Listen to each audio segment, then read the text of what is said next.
Ladies and gentlemen, this is November 16th, 2025. We are here to talk about the world, current events, foreign policy, economics, you name it, we'll talk about it in another episode of World Discussion with Agent Smith. Smith. Hello.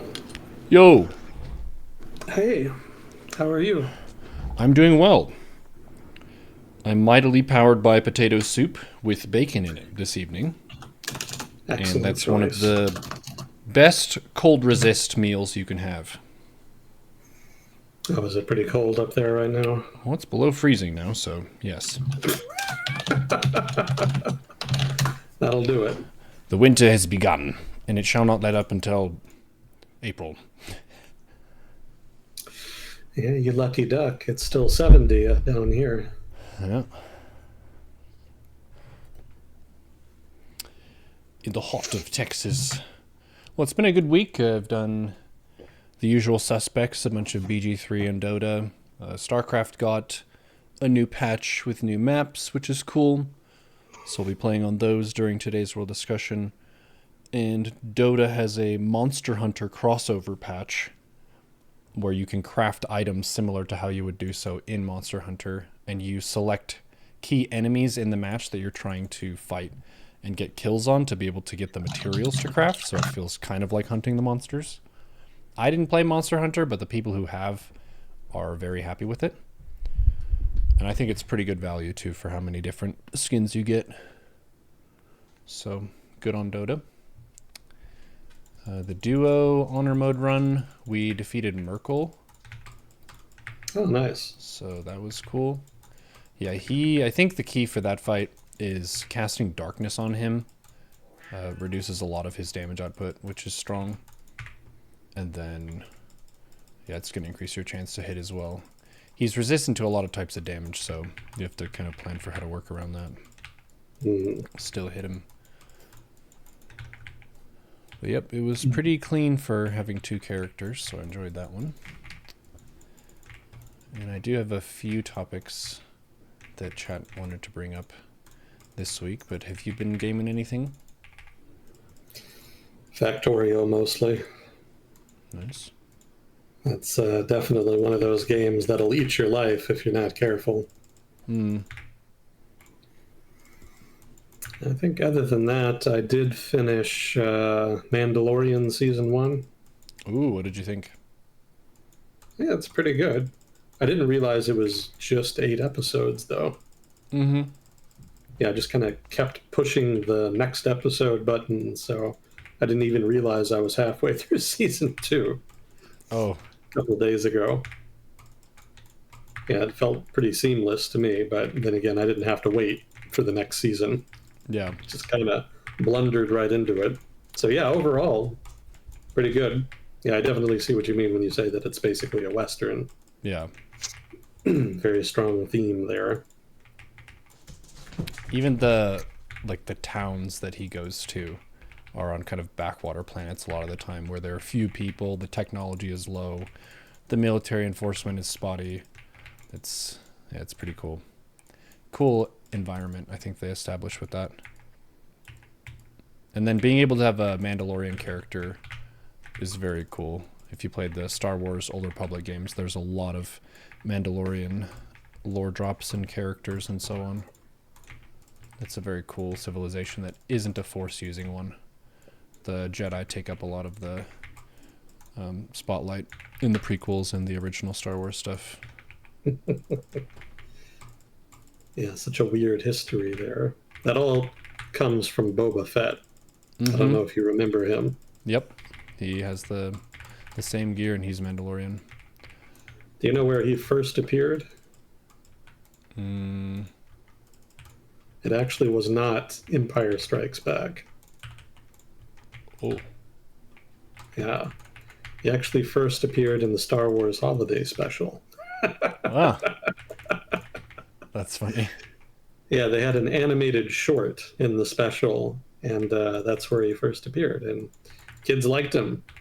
And of course, if kids like him, they can sell toys of him. So they stuck him in Empire Strikes Back.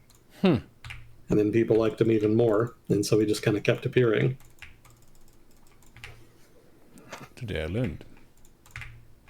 Yeah, there wasn't really a lot of lore behind him for a long time. He just looked cool. Yeah. They added the lore later. Looking cool is a good start, though. Yeah. Yeah, what did Michael used to call that? Modern myth making. Mm-hmm. That's how it happens. Yeah, I was just saying today before we started that this is the longest running segment that I've had on the stream. So thanks so much for being a part of this. And it was inspired by Kukyo. He's basically the person who brought our friendship together, going to the same college as us. And we had in our apartment a very open kind of vibe of you can debate or discuss whatever you want at any time, and we just want to kind of figure out the truth together. So it was a really refreshing environment where we weren't really competitive between each other. It was that everyone has their own courses they're taking, and you can share the information from what you're studying. And since we're not all studying the same stuff, we can save time by just passing along information and kind of respecting the effort that was put forth in obtaining that, but then still kind of scrutinizing and questioning it and so on. So a lot of people would like to just come over and hang out at my apartment if you were over there, or at his place when we were there, just to like talk to Agent Smith. He's kind of like did you play Skyrim? Yeah, I have. Yeah, the Greybeards. We called our apartment High Hrothgar for that reason. It was a place for people to talk about stuff, learn about stuff in a good environment, and kind of challenge the status quo and not be, I guess, beholden by the zeitgeist of the day necessarily. You have to think for yourself. And the Greybeards are very removed from society. They're not like a town that people visit. It's more like a place you take a pilgrimage to climb a big-ass mountain. But we weren't up a mountain in our apartment. It was in Koreatown, in Carrollton.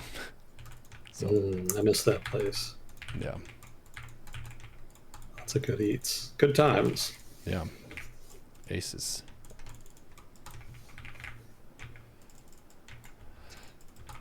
Well, I assume somebody wanted to ask about the fellatio story.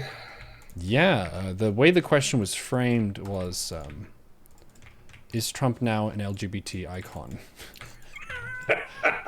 Which I assume was in jest, but I haven't actually looked into veracity of claims and so on. It seems like silly memes mostly. Yeah, that's most likely what it is. I don't know how much of the story you're familiar with, but it has to do with the so-called Epstein files. Mm-hmm. Some of the emails within them were released recently, and so of course journalists have been poring through them, as well as the general public. And there was one in which Epstein wrote something to the effect of, do we have the pictures that we took of Trump blowing Bubba? Nobody really knows exactly who Bubba is, but the internet rumor mongers are trying to frame it as Bill Clinton. So supposedly Donald Trump performed fellatio on Bill Clinton at one point. That's what people are pretending it means. In reality, it doesn't mean, almost certainly doesn't mean that. I suspect people are dramatizing that. More likely, it's just Trump trying to suck up to Bill Clinton for political influence reasons, connections reasons. Networking is a mainstay of social intercourse at that level. But it's not as much fun as the idea that Trump performed fellatio on Bill Clinton. So that's the rumor at this point. As you might guess, I don't invest much into it.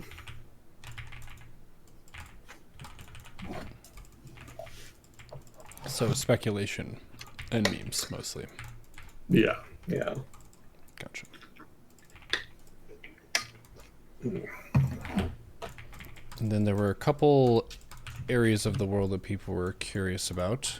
One was the status of persecution of Christians around the globe, specifically in Africa, after I queried further, which I think we had mentioned before. don't know if anything Yeah. new is developed there. No, nothing to my knowledge. And then Mexico City had a revolt. Not a revolt, just mass protests. What's Yeah, the that difference definitely between was. a revolt and mass protests? I mean, protests can be violent, but in general, they're just meant to pressure the authorities into either doing something or into stopping doing something, into not doing something. So a full-on revolt is actually about changing the government. You know, they're not asking the government to do something; they're asking the government to fuck off so that they can make a new one. So therein lay the principal difference. Yeah, the protests have kind of snowballed over time. They stemmed originally from the killing of a mayor in the state of Michoacan. His name was Carlos Manzo, according to my notes here. And I don't think there's been proof yet, per se, like a full investigation into the killing, but everybody seems to be assuming it's the cartels. And that has a lot of people very upset. And it's not unusual for the cartels to intercede into Mexican politics. Generally, they just restrain themselves to bribing and threatening people. Occasionally, they kill people, but generally, they don't just outright assassinate a relatively high-level politician, like, say, a mayor. And when they do, it tends to spark a public outcry. So the public is upset about it. Mass protests have started up. People blame the government for not doing enough about the cartels.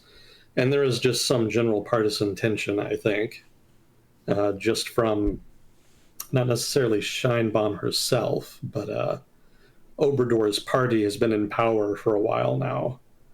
But I think they came in like 2017, 18. I don't even remember. Let me check. Michoacan? Oh, is that how it's pronounced? Yeah. Yeah, my Spanish is pretty bad. That's what I get for not taking it in high school, which would have been the sensible choice, as many people pointed out to me, even at the time. Yeah, 2018. He was president starting it. So his party has been in power for a while now. And I think some people, I mean, from the start, a lot of people didn't like it, but I think there's some wariness given some of the more partisan things they've done. They've attacked the Electoral Commission in order to make it more likely that they can continue winning elections. They've tried to take away discretionary power from Mexican states and centralize it under the federal government. Stuff like that, basically, that centralizes power has made people increasingly wary. But I think overall, they're still fairly popular. The populist stuff they do has garnered a lot of goodwill amongst people. But of course, there were always opponents, and their numbers have been growing. And this is a weak spot for them. It's been, crime and the cartels in particular have been a weak spot for Mexican governments now going back like 20, 30 years. And the issue is not generally enough in and of itself to change a government, but it does kind of represent a wedge that political opponents and opposition can use to leverage themselves back into power.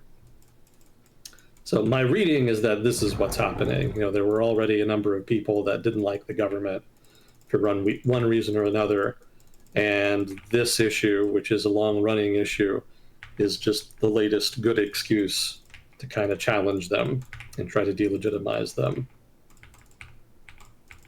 How would the Mexican government go about rooting out the cartels or making them uneconomical? How do they win this? They don't. that's the honest answer. I mean, so long as there's a market for drugs, then there's going to be cartels. There's just too much money there. And keep in mind that the world's largest drug market is adjacent to Mexico. And that market is not going away. As I think everybody here in the US can attest. So that means that there's more or less going to be a permanent market and, in turn, revenue stream for cartels in Mexico or in some other place. It doesn't necessarily have to be Mexico. It used to be in Colombia and other parts of sort of northern South America and the southern Caribbean. But since the big crackdown in the 90s, it shifted into Mexico. So there's always going to be cartels of some kind. Mexico could do something like what Colombia did and kind of drive them out, just make it relatively difficult to do business in Mexico such that they find it more favorable to relocate. But I think it's pretty unlikely. For one, the scale of the cartels now is larger than it used to be. But also, the Mexican government does not really have the same administrative capacity as Colombia. Colombia benefited from a significant amount of money that was invested into anti-terrorism, anti-FARC, and anti-cartel security forces, and a lot of that money came from the United States. Colombia wanted to do those things. The Colombian government was eager to tackle that problem, and because it had good relations with the United States, he was happy to receive money from Washington in order to help them do that. So those two factors meant that Colombia's operations were relatively effective over time. In Mexico, there's not as much willpower to tackle the problem. In fact, one of the things that got Obrador's party into power was that he wanted to take a more soft approach to the cartels. He had the famous hugs, not bullets policy for dealing with them, which worked about as well as you might expect. But keep in mind that before Obrador came to power, previous Mexican governments had actually mobilized the army to try to tackle the cartel issue, the narco issue, the trafficking issue, etc. And it didn't work. It was fairly unpopular. It resulted basically in just more violence on the streets. And, while Mexico does have more of a history with its army in the streets, it's still not great. It's still not particularly popular. Nobody really likes lots of armed gunmen, even if they're government gunmen, just kind of running around. You never really know what they're going to do. Mm-hmm. And they did occasionally get into substantive gunfights with the cartels. So people were pretty skeptical of that. And also, they had done it for like 10 years to seemingly very little, if any, effect.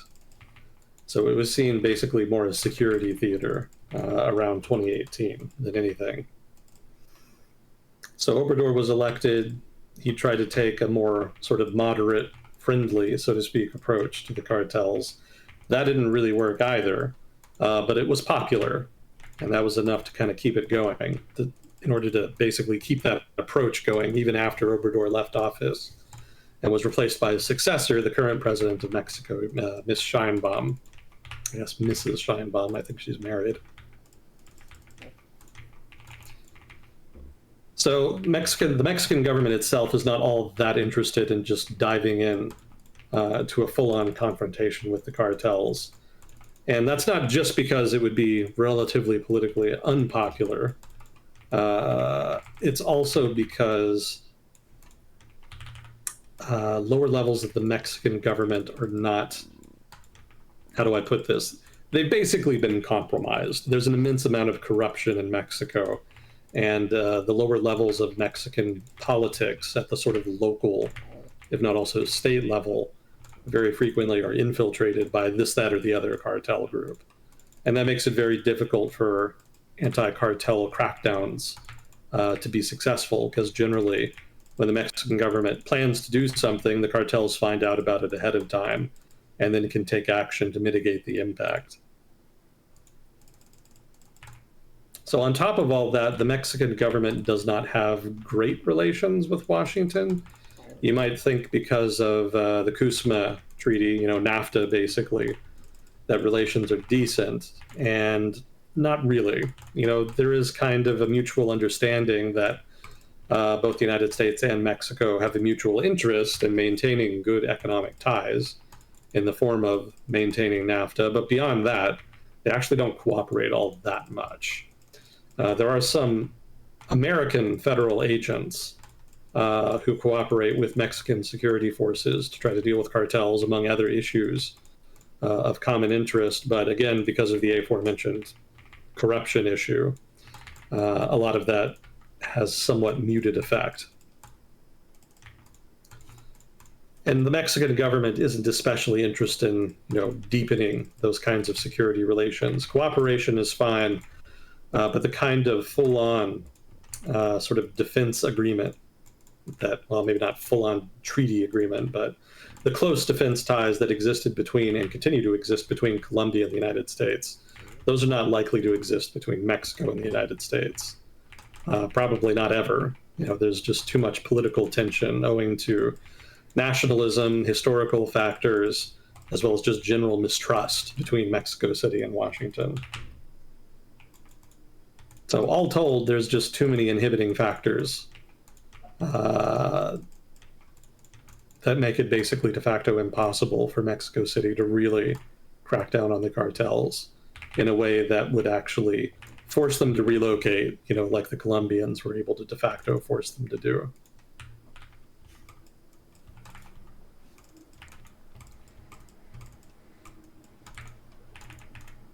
Interesting. So they could root them out, but they would just move, and it wouldn't really end the issue immediately. Plus, I would guess that it's tactically somewhat difficult since the cartels are going to be dug into wherever they are. Not really. I mean, the cartel's power is not really in their violence. That's definitely a factor. They do use intimidation to get what they want. But the bigger factor for them is money. Like, they don't have to just go to a politician and say, hey, you're going to give me tips about anti-cartel crime crackdowns and that kind of stuff. What they'll do instead is they'll say, hey, we know you're running for office. We'll give you money if you agree to basically be our guy in office. And that's very attractive, much more so than just having a gun in your face and feeling like you have to do what they say. So bribery is actually a much bigger tool for them. And so, you really don't, I mean, you could send the security forces into an area where the cartels have strongholds and whatnot, but they're not going to have anything to fight, probably, because they don't have like forts or compounds per se. They're just sort of regular people scattered around a given area where they're strong. And, their real stronghold is generally the local government, where they have people they've bribed into compliance with helping them and doing their bidding. And that's not the kind of problem that you can send soldiers to shoot away, right? That's just that's a problem with political culture. And we've talked before a multitude of times about how difficult corruption is to deal with in a political system once it becomes entrenched as a norm. And that's the issue with the cartels. Like, if you really want to deal with the cartel issue and their entrenched political power, you're going to have to deal with corruption. And that's going to be like a generational project. It's just not something police or security forces are realistically going to be able to substantively address. That's one of the reasons I find it so goofy when Washington, and especially the Trump administration, which occasionally talks about it, talks about bombing cartels in Mexico as a way to fight them. Like, that's not going to work. Like, most of the time, you're not going to have good intelligence about what to bomb, and even if you do, it's not really going to inhibit their power. You may be able to get a high-level guy, but they're just going to be replaced. The underlying business model will remain after whoever cartel boss you get is removed. Plenty of other people are going to be happy to fill that space. And the underlying power of the cartels, again, is going to remain untouched. You can't bomb bad political culture. You can't use force to stop cartels from bribing politicians. That's not going to go away in the same way, for the same reasons that the Mexican government can't force that to go away.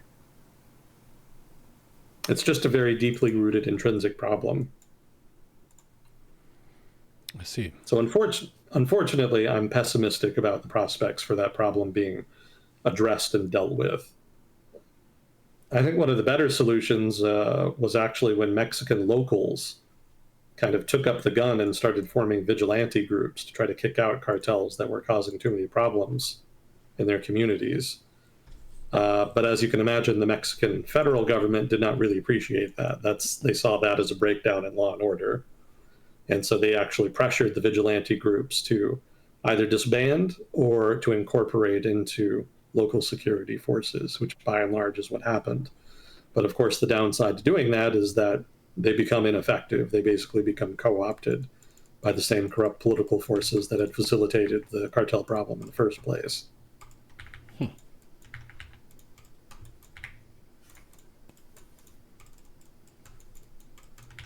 Didn't know about these Yeah, I don't vigilante think groups. so. Oh, the cartels? No, the vigilante groups. I didn't know about them. Oh yeah, that was something that happened like 10 years ago. It's been some time. It's kind of an older story by now. But they did flare up when the cartels were going through a particularly violent phase, basically.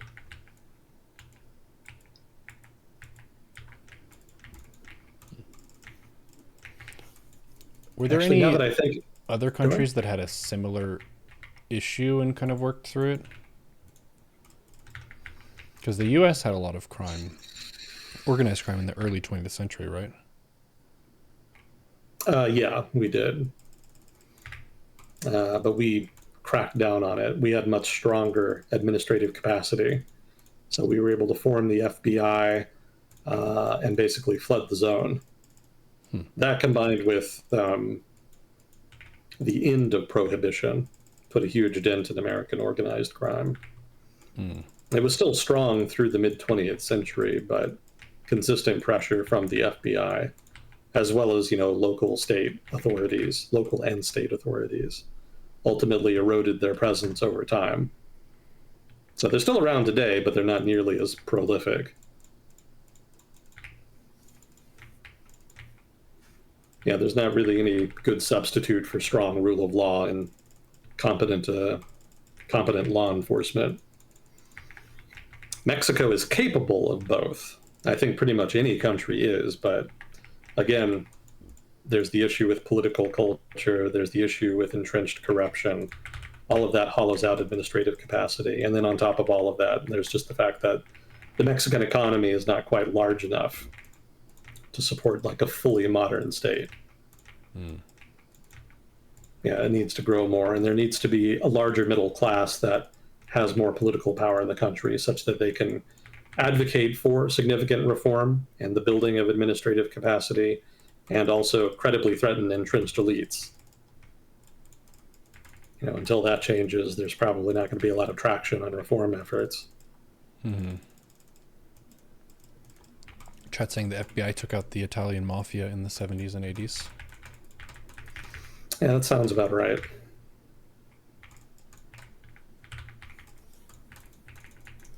Yeah, I would point out too that another problem that Mexico has, and this is kind of a problem with all countries that kind of struggle with organized crime like this, but Mexico in particular has a particularly large cartel problem. And one of the issues that they have is that the guys that are trained, that is to say, special forces that are trained to go after cartels, those soldiers very frequently end up leaving the service, because they retire, and then either joining the cartels themselves or actually forming their own cartels. One of the most violent, powerful cartels in Mexico was called the Zetas. I don't know if they're still around or not, but they were actually formed by former Mexican special forces guys. Huh. Yeah, not a few of those guys actually received training from American advisors. The U.S. will send people there to try to help the Mexican government shore up its security forces, and a lot of those same guys just end up working for the cartels later on. Damn.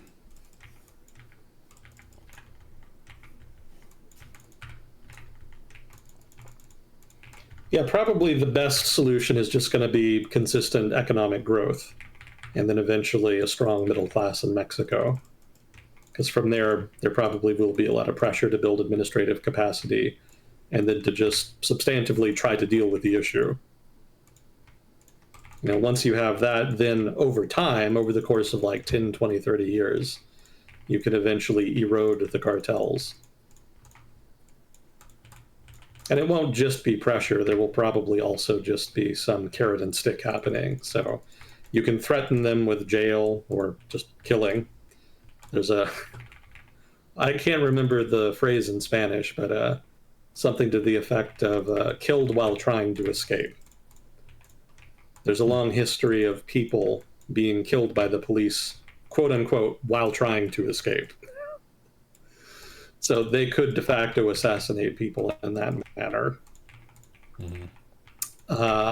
So that's sort of the stick. But the carrot would be that people could just go legit. They could just, that is to say, cartels or cartel bosses could just avoid the pressure entirely by starting legitimate businesses, investing, or even just becoming politicians and buying into the political system and retreating away from sort of the more violent cartel activity that they had been indulging in.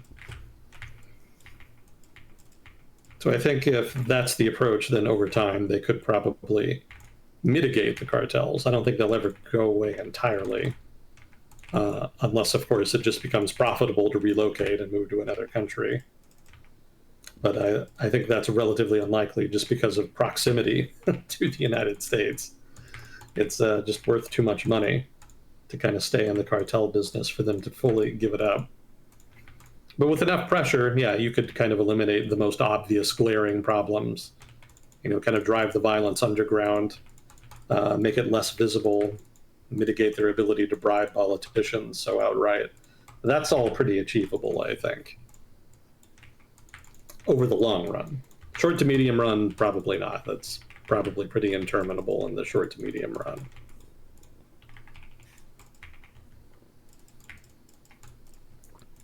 I see. There was also mention of Venezuela.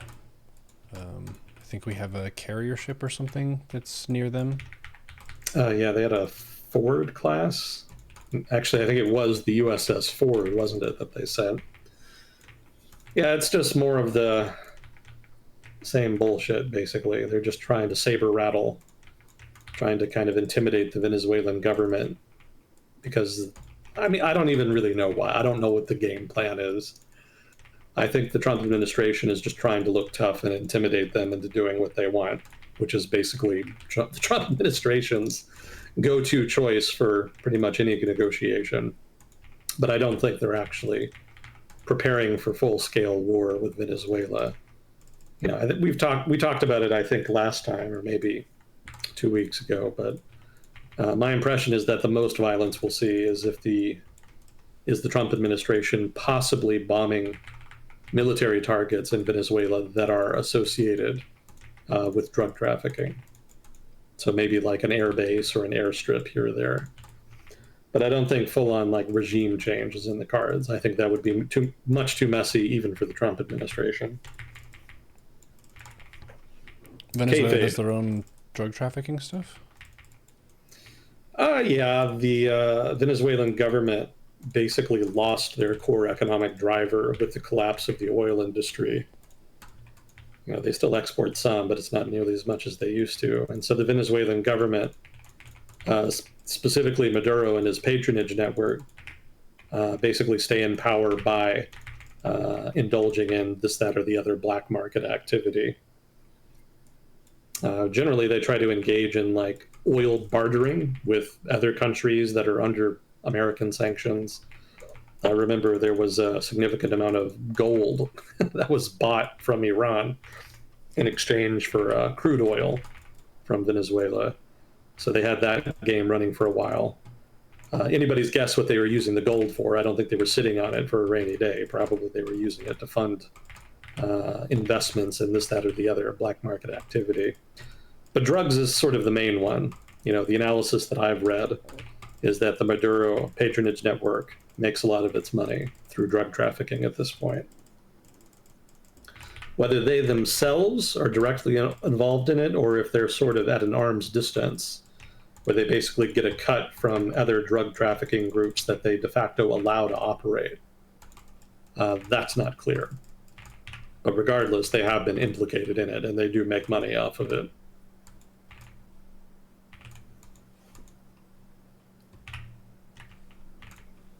So that is the nominal casus belli at play. Let's see.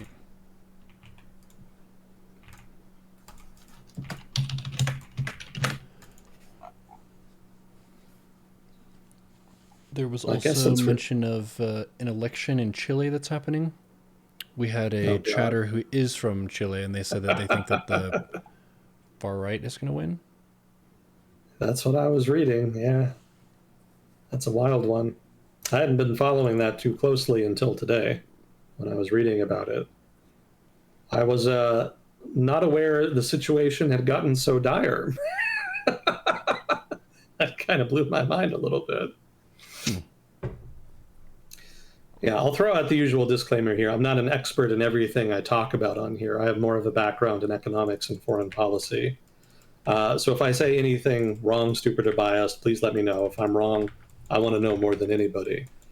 So participation by chat is encouraged in that regard. I don't read chat while we do this, but I will read it later. And we do enjoy the feedback we get here. So that said, I'm not an expert in Chilean politics, but from what I was reading today, there has been a shift to the right that's kind of been playing out in Chilean politics for a couple of years now. I think we talked before about how there was a big left wing shift starting in 2019 with the mass protests that cropped up demanding constitutional change. That process played out. They called a constitutional convention, they tried to write a new constitution.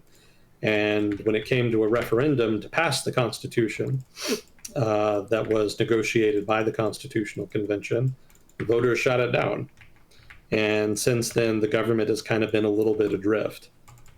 In addition to that, there has been an increase in crime and immigration into Chile to the point where that now has actually become the principal issue in Chilean politics, at least at the national level. And the left in Chile does not seem to really have the confidence of the public to deal with those issues. Those are issues that the right is seeing as being stronger on. So, besides being disadvantaged by basically being the de facto incumbent, not the actual candidate, but the political party, so to speak, or more accurately, coalition in this case, that and the immigration and crime issue has worked against them. And it's looking like the right is going to come back to power here, which would not be all that big a deal, except for the fact that the center right has not been able to sort of take advantage of this momentum. Rather, it's the far right that has taken advantage of it. And this is only going to be the first round of voting that's happened today. There's going to be a second round that will be the runoff between the top two winners from the first round. So one of those is going to be the left-wing coalition candidate. Her name is, let me see if I can find it, Hara, I believe. So Hara is the candidate of the left-wing coalition, and she's actually a member of the Communist Party in Chile.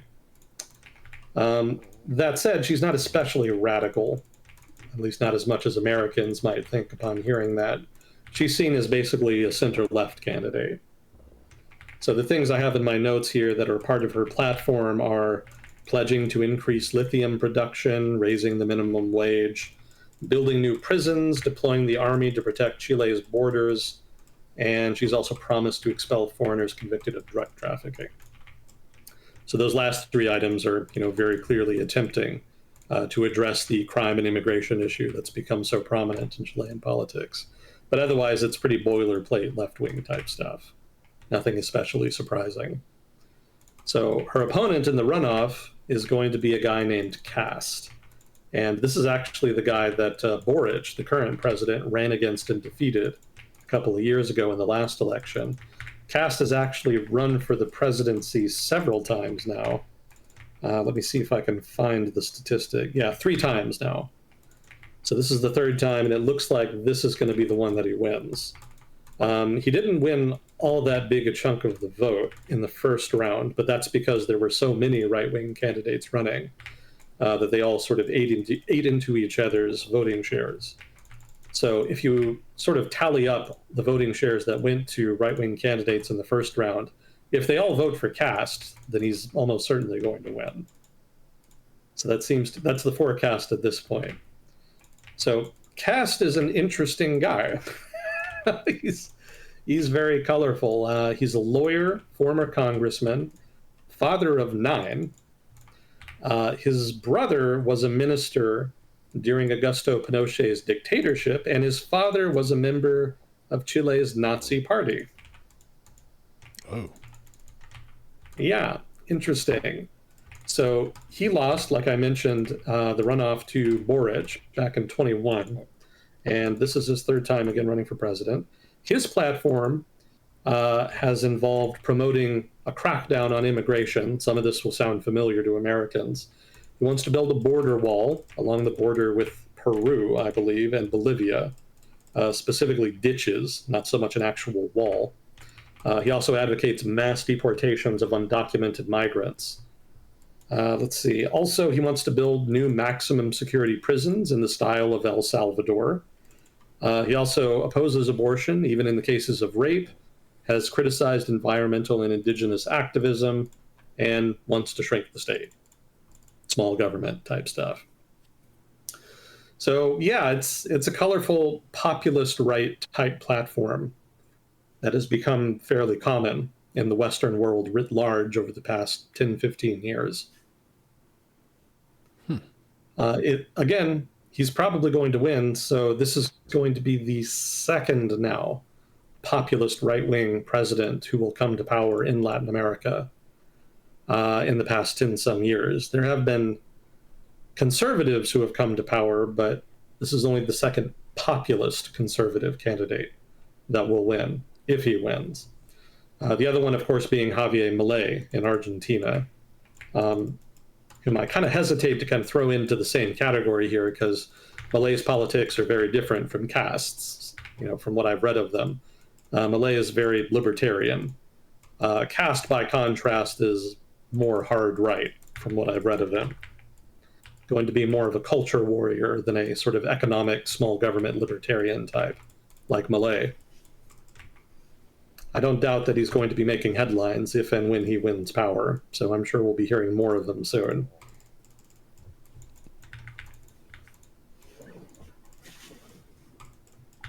Yeah, it's an interesting development to me because Chile has kind of been a success story in Latin America over the past couple decades.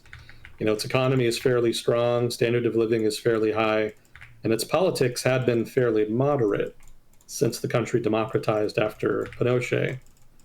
But now it seems they're kind of leaning into the fringe a little bit here.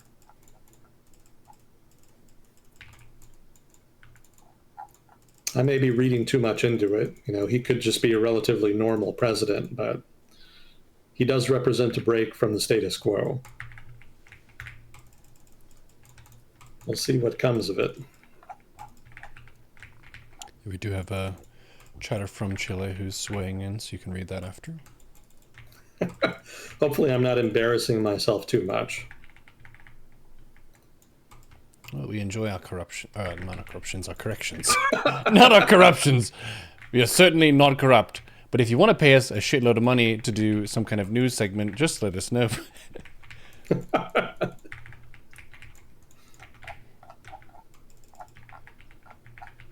They say you're 100% accurate, so good job. Oh, thank you.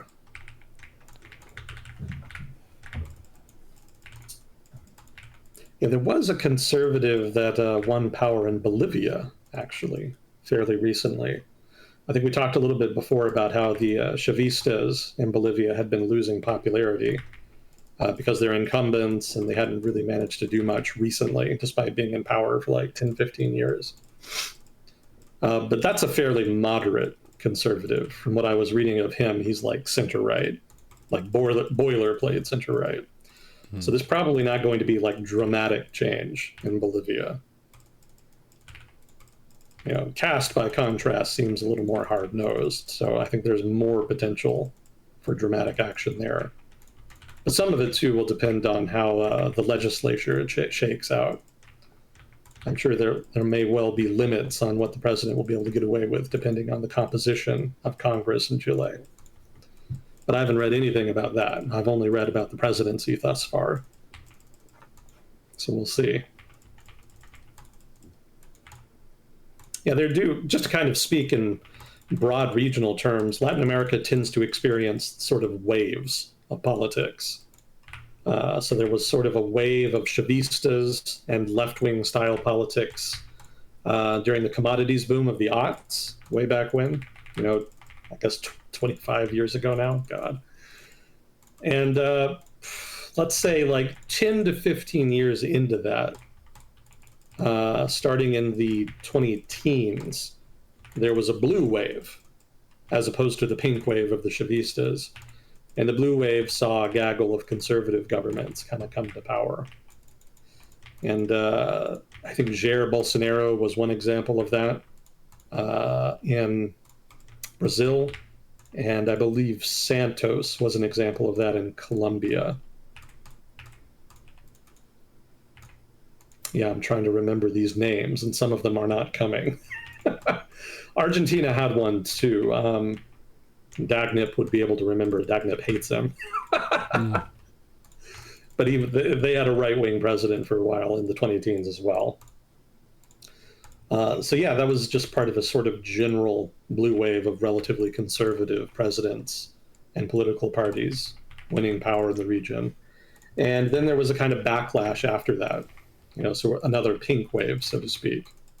And now we're seeing another blue wave.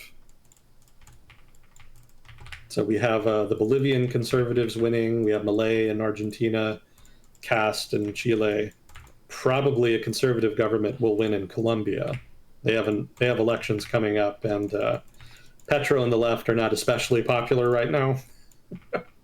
So probably the right will be able to take advantage of that, I would expect.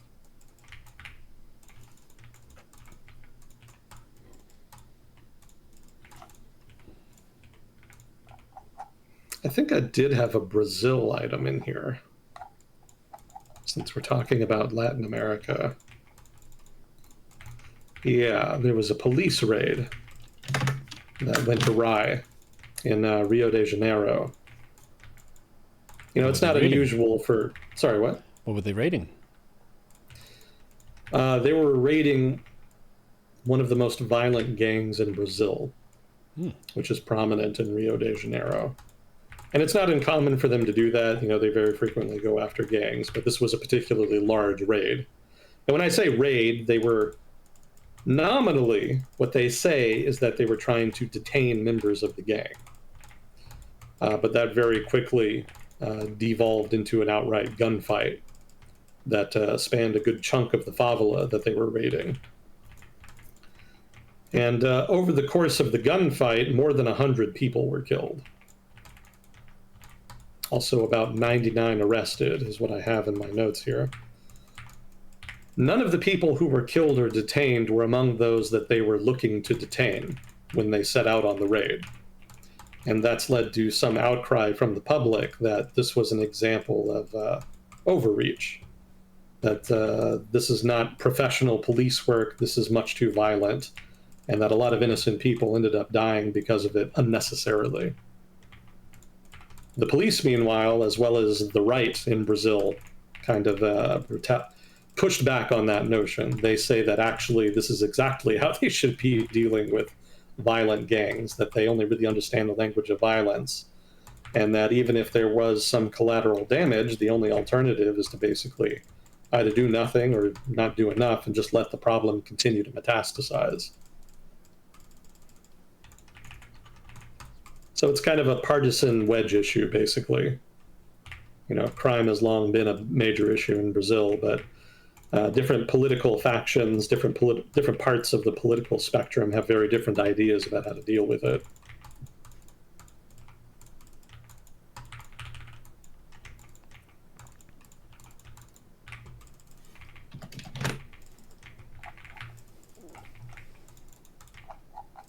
Well, were there any other particular questions they wanted to get to? They wanted to ask if the shutdown was successful for what the left wanted in the U.S. The shutdown was dumb. I don't even really know who actually started it. I think from what I was reading, both the Republicans and the Democrats saw advantage and reason to instigating the shutdown, and both think that they've benefited from it in different ways. which I guess is why it lasted as long as it did. I did note, and I don't know if you heard about this, but the shutdown is over. Like, it's done. There was a continuing resolution that was passed, and so, the government is funded again, is opening up again. So just what the strategy was here is sort of open to debate. But I did note that the Democrats and the Republicans basically were successfully negotiated a deal in the days after the November elections, which suggested to me that maybe, I can't prove it, but maybe the Democrats wanted the shutdown to last through the elections so that they could blame the Republican Party for the shutdown and try to engender some extra votes for those elections.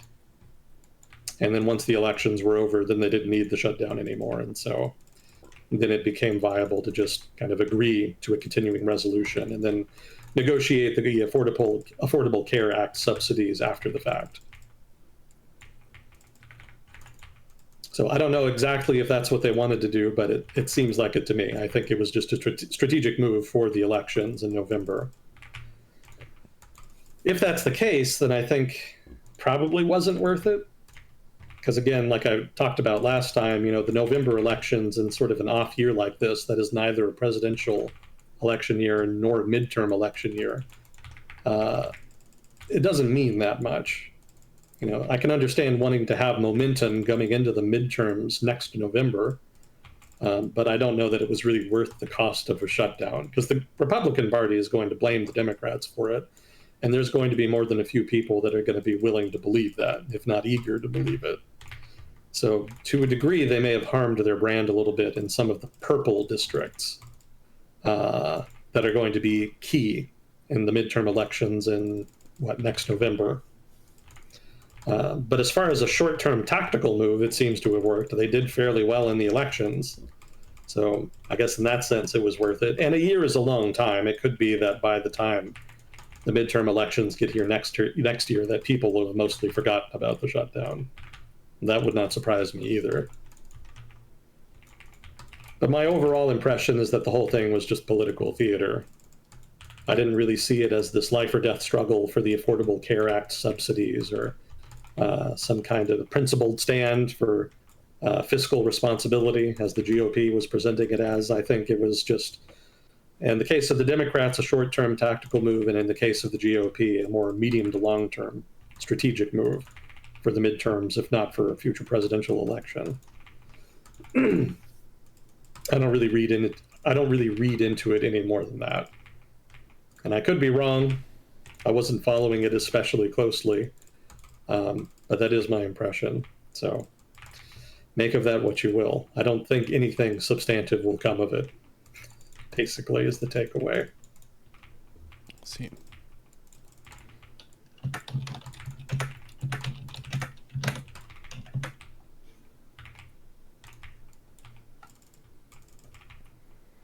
But did they have any other particular items? Corrupt 500K sue for Senate spying provision.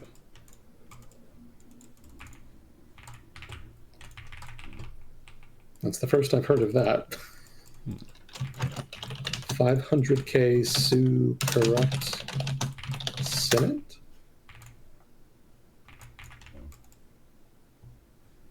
Yeah, I'd have to read more about it.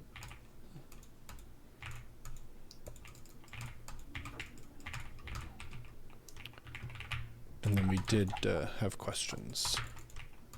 Yeah.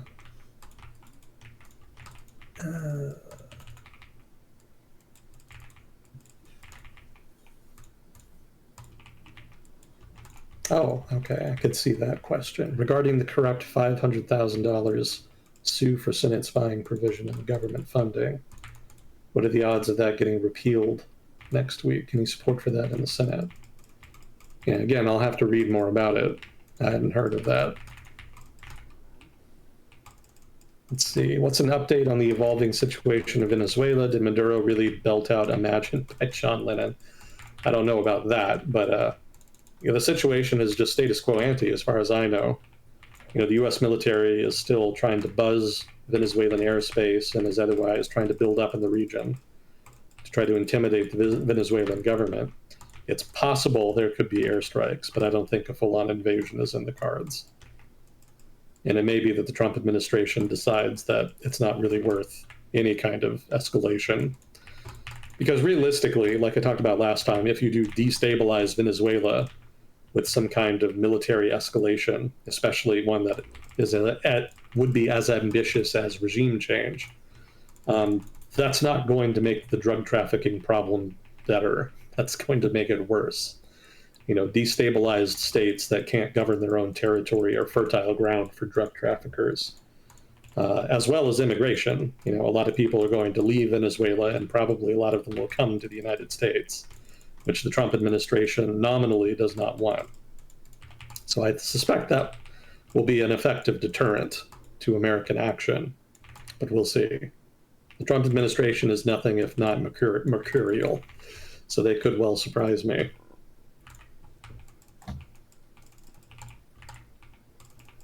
Oh yeah, what can you tell us about the corruption scandal in Ukraine? So that broke in the past week or two. That was a $100 million corruption scheme that some of the anti-corruption agencies in Ukraine uncovered. So from what I was reading, that had to do with a plan that the Ukrainian government was trying to implement that would involve fortifying the country's nuclear reactors. Because, of course, the Russians go out of their way to use ranged fires of one kind or another to explicitly target Ukraine's energy infrastructure.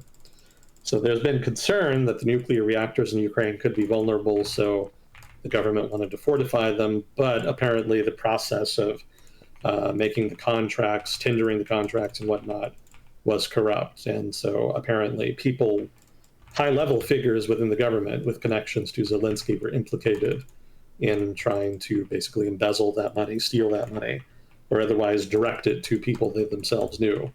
And so overall, the amount of money that was to be stolen was around $100 million. Cool. So thus far, 5 people have been detained, 2 others still at large. This is older information by now, so November 13th. So this hasn't been updated, so the specific data may be a little out of date, but what I have here is that 5 people have been detained, 2 at large. And there's a whole litany of agencies that are involved with it. But basically, that's the gist of it. And people are understandably upset about it because a lot of people have been having to go without electricity in Ukraine on account of all of the attacks on the energy infrastructure. So the idea that people are just struggling out there while high-level government officials are just stealing $100 million does not sit well with people. So there's pressure on the Ukrainian government, and Zelensky in particular, to try to root this out and make some changes. He has made moves to that effect. He has removed some of the people that have been implicated, and also moved to try to shore up some of the energy agencies involved in the scandal, to try to get new personnel in to otherwise implement changes to make this less likely to happen in the future. But I think overall, this is sort of part of a downward trend in Zelensky's popularity. People have been getting more skeptical of him over time. Lack of progress in the war being one factor, but also ongoing corruption issues, as well as just missteps, things the government has done to try to help with the war effort or as part of reform that didn't end up working, or that people that were unpopular. Changes to the draft laws, for example, were unpopular. And of course, Zelensky tried to clip the wings of anti-corruption agencies at one point a month or 2 ago. So some missteps here for sure. But as we've discussed before, this is how the sausage gets made. If you are a country with problems with corruption, you kind of want stories like this in the news because it means that your anti-corruption efforts of one kind or another are working. If you do have a problem and you're trying to fix it, you're going to find corruption. So over time, ideally, there will be more stories like this where they find schemes and sort of establish that corruption is not really viable. You can establish that deterrent. It'll probably still happen, actually rooting out entrenched corruption in Ukrainian political culture is a generational project. It's going to take decades. But this is how you do it, right? You just have to keep the pressure on over a sustained period of time. And ideally, over the course of the next 10, 20 years, there will be a middle class that emerges in Ukraine that can help make that sustainable over the long run. It's kind of there already, but it's not really big enough in and of itself. Nationalists in Ukraine are still probably one of, if not the biggest political force. But I would not despair too much at this. Yes, it's not ideal that political figures are stealing money, but the fact that we know about it, that it became a story, and that action is being taken, that's all relatively encouraging. That suggests that there can be course correction. What you don't hear about is $100 million corruption schemes in Russia. But I don't think anybody would say that they're not happening. They just don't have the institutional architecture to address that problem. The government doesn't even really want to address the problem, because that's just a core part of how the patronage network in power in Moscow sustains itself. Kiev, by contrast, is making an effort to address it. So it's to their credit, even if it doesn't speak well to the current government and some of the company it keeps. I wouldn't write off Zelensky just yet. I'm still inclined to give him some opportunity here to kind of course correct. But I don't know if the Ukrainian public will be as forgiving. We'll see.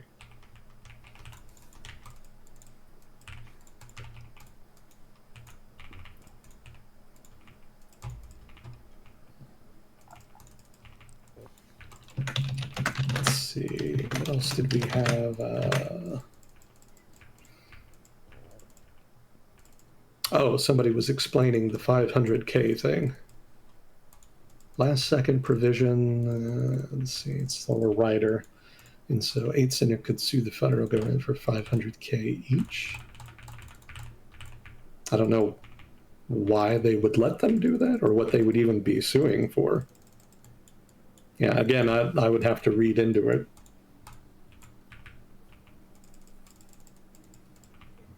And it's not unusual for writers to kind of get snuck in on bills.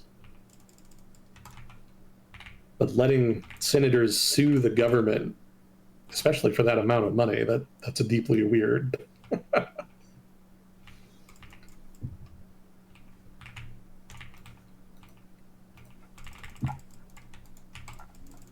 Let's see, that's all we had for questions.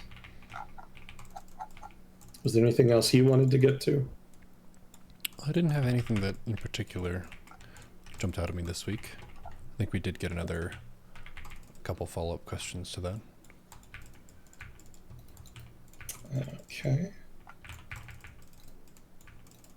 I don't think we have any more in the queue here, so I can kind of get into some of the stuff I had prepared.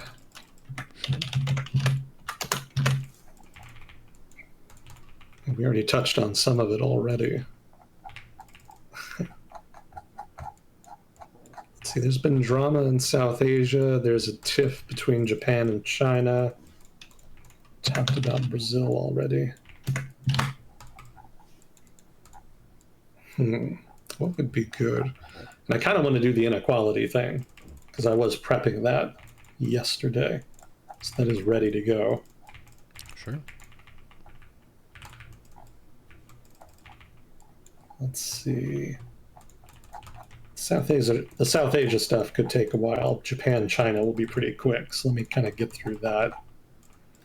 So this isn't that big a deal in the grand scheme of things, but this is just the latest entry in political drama, foreign policy drama, if you will, between China and Japan. I think we talked about last time how the new prime minister was probably going to cause problems because she is relatively hawkish on China. So we didn't have to wait long. So this isn't entirely her fault.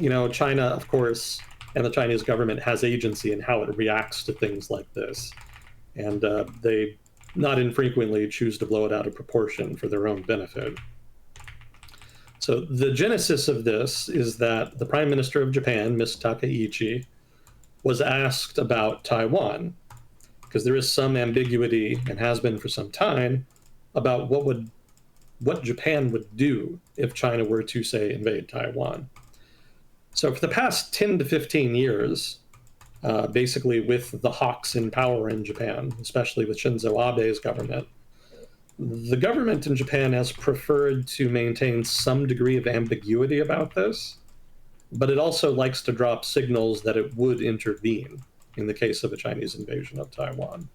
It would not sit on the sidelines idly while the United States and China fought over Taiwan. Rather, it would be a participant. But generally, governments in Japan prefer to frame that in a somewhat cagey way. They won't outright say, we will intervene on behalf of Taiwan in the event of a Chinese invasion. Rather, what they'll say is that we have laws on the books that allow us to assist allies in the event of a crisis. So that's sort of a veiled reference to Taiwan, since that's pretty much the only conceivable such emergency that could arise in the region. Although I guess you could say Korea, but everybody kind of assumes it's Taiwan. But because the language is veiled, nobody can really accuse them of explicitly saying that they would fight China if it came to a war over Taiwan. And that's generally enough for Beijing to kind of let it slide. So in the case of Takeichi, she kind of made the mistake of very specifically mentioning Taiwan here. She was asked specifically about Taiwan, so it was a little hard to avoid, but she could have couched her language in more ambiguous terms, as was she did not. She basically said very explicitly that in the event of an invasion, Taiwan would take some degree of action. And so, of course, as would be expected, Beijing kind of flipped out. Not like a full freak out, but just angry messaging, angry diplomatic noises, if you will. And so that's turned into an ongoing kerfuffle. And I think I read recently, just a few hours ago, that the Japanese government did send an envoy to Beijing to try to de-escalate things. So this just kind of happens every couple of years. It's not that unusual. And most likely they will just talk it out and then it'll fade out over the course of the next couple months. But in the meantime, there's a little bit of drama. You know, both sides kind of have to pretend they're tough about this. Probably it is Takeichi's fault for not being on point with her messaging. You know, there's a reason Tokyo likes to be ambiguous about it. As a hawk, I can understand her wanting to be more forthright. Hawks in Japan have long wanted to be more explicit in that way. But I don't think she wanted to pick a fight here. I suspect this is just bad messaging on her part. Let's see. China's response, you know, mostly again is just complaining about it, and there has been some Chinese military activity around Taiwan. There kind of always is, but it's a little bit elevated in the past week. But the more interesting and colorful response actually came from an official in a consulate in Osaka. You know, embassies are generally for the capital, but if you have close ties to another country, it's not unusual to set up consulates in other cities in the other country. So the head of that consulate, the consul general in Osaka, posted a message on social media after Takeichi made these comments about Taiwan. And the comment is as follows, quote, "The dirty head that sticks itself out must be cut off," end quote. So the implication is that he thinks that Takeichi should be decapitated. Yowza. Yeah, it's not really deft diplomacy. Pretty uncharacteristically forthright there. Unnecessarily so. So that in turn caused a backlash in Japan, because as you can imagine, hawks and nationalists don't appreciate that. And that kind of spun things out more than they needed to go. Probably, if not for that, this would already be mostly de-escalating by now. But that comment kind of gave the right in Japan an excuse to escalate things on their end. So that made it a sort of escalatory tit for tat that was spinning out and has resulted in the government having to reach out and try to talk directly to Beijing in the past 24 hours to try to find a way out, to kind of find a way through this. Yeah, Chinese diplomacy is not really known for being very deft. They tend to struggle with messaging. Uh, Partly that's just because of political culture and bureaucratic culture in China being very hierarchical. You're not really supposed to take the initiative. You're mostly just getting paid to do what the boss tells you to do. And so in Chinese diplomacy, that generally means that you receive edicts from Beijing and then just kind of repeat them. Whatever the Chinese government wants you to say, you say it, but you generally don't do a whole lot more than that. That's generally been my experience. Well, not my experience directly, but my reading of Chinese diplomacy. Uh, so that can work in so much as it keeps everybody on message, but the downside is that occasionally people make rookie mistakes. If you give a dictate, an edict, if you will, that diplomats should start talking shit about Japan, they may not really know how to do that because they don't have a lot of experience doing it, right? They don't have experience calibrating their messaging according to local conditions because they're just used to parroting what they're told to say. And my suspicion is that this is what happened here. My suspicion is that Beijing sent out a memo to diplomats in Japan that they should criticize the Japanese government for the statements. And this one guy just didn't really know how to do that. He just kind of said, cut off the bitch's head. And now it's kind of an issue. So I suspect Beijing probably did not like that. They won't say it. They won't say that their diplomat was out of line. But they probably will privately chastise him, I suspect. But they should go easy on him because it's not really his fault. Again, they just don't encourage people to calibrate their messaging, to take the initiative in a way that would sort of teach them how to do this. And until they do, they'll probably continue to make mistakes like this. Anybody who remembers the wolf warrior diplomacy era of Chinese diplomacy can kind of attest to this. There was a period when the Chinese government wanted to go harder, not only on the United States, but just various other partner countries in East Asia and Southeast Asia. And that was mostly during Trump's first term. And, when they did, they certainly had leverage to work with, given Chinese economic influence. But they mostly wasted a lot of it because they were just pushing so hard that they alienated a lot of people in the partner countries and fed the rise of a number of nationalist parties and policies in those countries that had a negative impact on China's influence in those places. So basically, they overplayed their hand.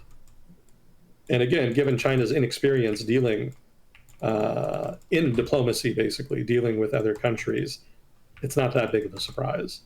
So the wolf warrior diplomacy kind of blew up in their face. They toned it down after a year or two, but now, in this specific case anyway, they're kind of doing something similar, and they're making exactly the same mistakes. If this guy had not made this statement, then China would still have all of the leverage. They could complain about Takaichi, violating China's sovereignty, or however they want to frame the Taiwan issue this particular week. It tends to change over time. But now with this statement, Tokyo and Beijing are kind of on an even keel. They have both said stupid things at this point. So I think unless and until China sort of allows a less hierarchical diplomatic corps, you're probably going to see things like this pop off occasionally.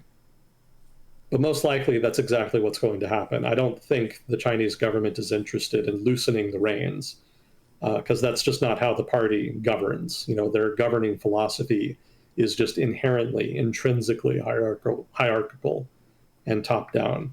They just don't fundamentally believe that lower levels should be allowed that much discretion. Partly that's just because it's an authoritarian one-party state, and they think that the upper echelon should have the deciding say in matters of governance, regardless of what level of government we're talking about, local, provincial, or national. But part of the issue, too, is just that they don't trust the lower level. There's a lot of corruption in China, and it's worse the lower the level of government. And so diplomats are relatively high level, but there's a lot of them. And it would be very easy for them to kind of go too far, make mistakes, basically. And diplomacy is one of those areas where the party is sufficiently concerned about screw-ups that they prefer a more hierarchical approach. But as we've seen, the hierarchical approach comes with risks of its own. And for now, anyway, the party seems prepared to make that trade-off, to accept the penalty of having a hierarchical bureaucratic system in exchange for having more direct control over bureaucrats at whatever level, not just diplomats, but all across the bureaucracy of the Chinese state. Whatever problems there are with micromanaging them, the party believes those problems pale in comparison to the problems they would have if they were given free rein. And again, partly that's just because they don't trust them because of the corruption issue, and just again also because of political culture in China prioritizing top-down hierarchical control. So all of that is a long-winded way of saying that this is going to be an on-running problem because Beijing just doesn't want to fix it.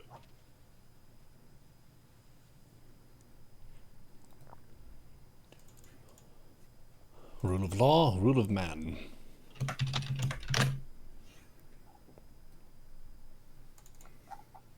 Okay, so we can skip that. There was some trade stuff happening, but it's kind of more of the goofy quote-unquote deal-making that Trump has become known for. And I don't really invest too much of that. I think I'm paying more attention to the court case involving his tariffs. That could be dramatic if the courts do rule against him. We probably won't have to wait too much longer for that, so we'll see. So, all of that said, skip down here.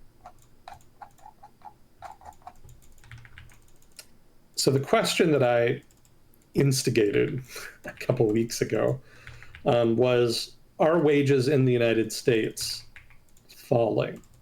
And more specifically, are wages for low-income earners in the United States falling?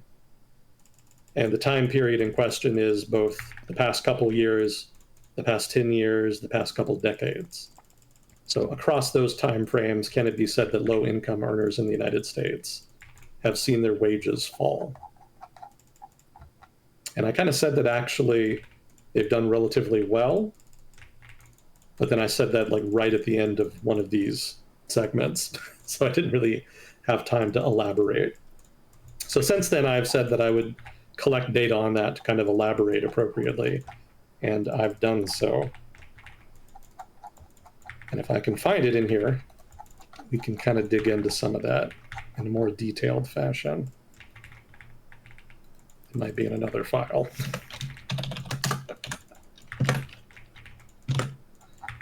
Yeah, inequality is a big issue in the United States because we have relatively high inequality, and people, as you might imagine, are fairly upset about that.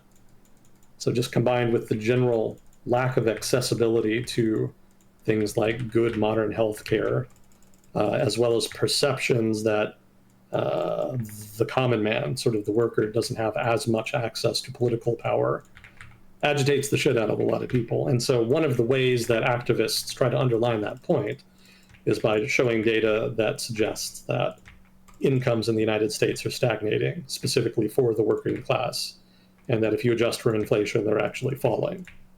So that is the argumentation, and that's what I'm going to try to talk about if I can figure out what the hell I did with these.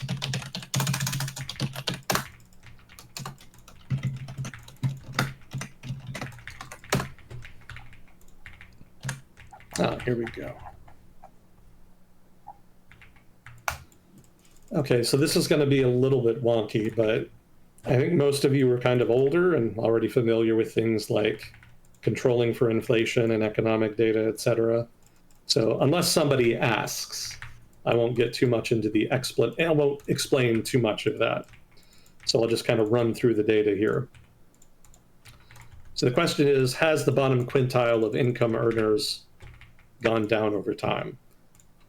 So I'll kind of talk about that and just general inequality. So what about nominal data? This is data that does not control for inflation, which is important, but I just want to start with this.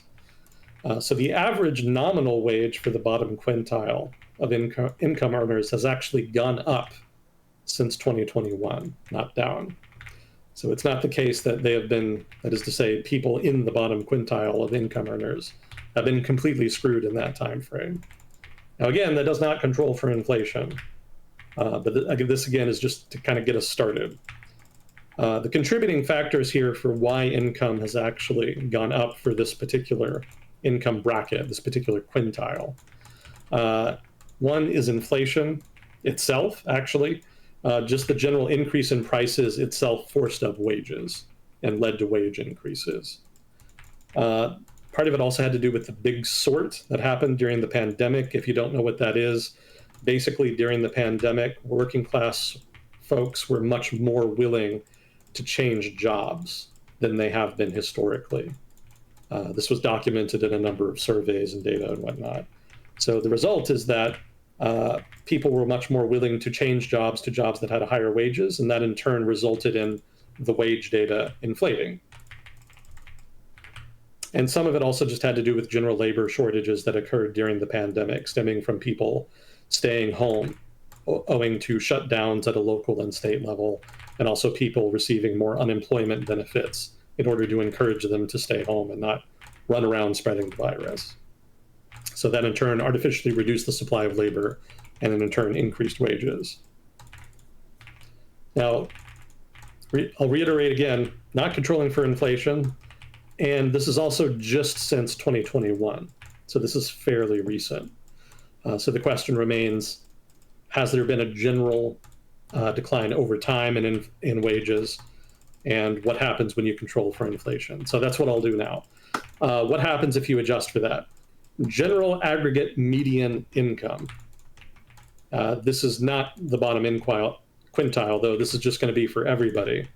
The real median household income in the United States actually peaked in 2019, but has recovered since 2022. So basically, peaked 2019, declined afterwards, mostly due to the pandemic, and has actually been in recovery since 22. Now, this doesn't really tell us about the variance between different income quintiles. I'm going to get into that because the bottom could easily still be losing ground even as higher income quintiles are rising. So let's look at that. 2024 bottom quintile average household income adjusted for inflation. This has actually declined.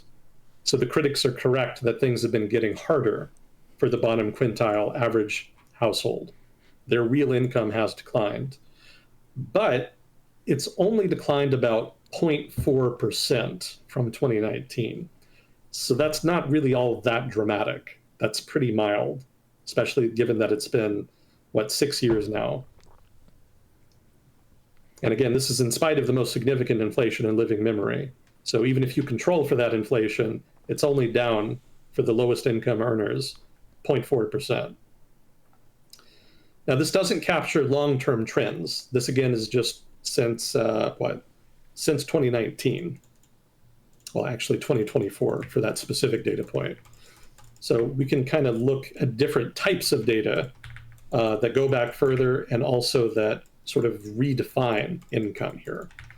So for example, we can redefine income as pre-tax income or post-tax income. This is one of the things I said a couple weeks ago that sort of instigated this. If you look at pre-tax income, it looks worse, but when you actually control for government transfers, it actually looks much better for working class income earners. So what if we do that? Average real household income pre-tax, lowest quintile grew 38% from 1981 to 2021. So that's not incredible, but it's not negative either. So for comparison, the highest quintile in that time period, 1981 to 2021, grew 165%. Much more significant. You can kind of see where the growth was going. Now this again is pre-tax. So this is incomes before accounting for government transfers.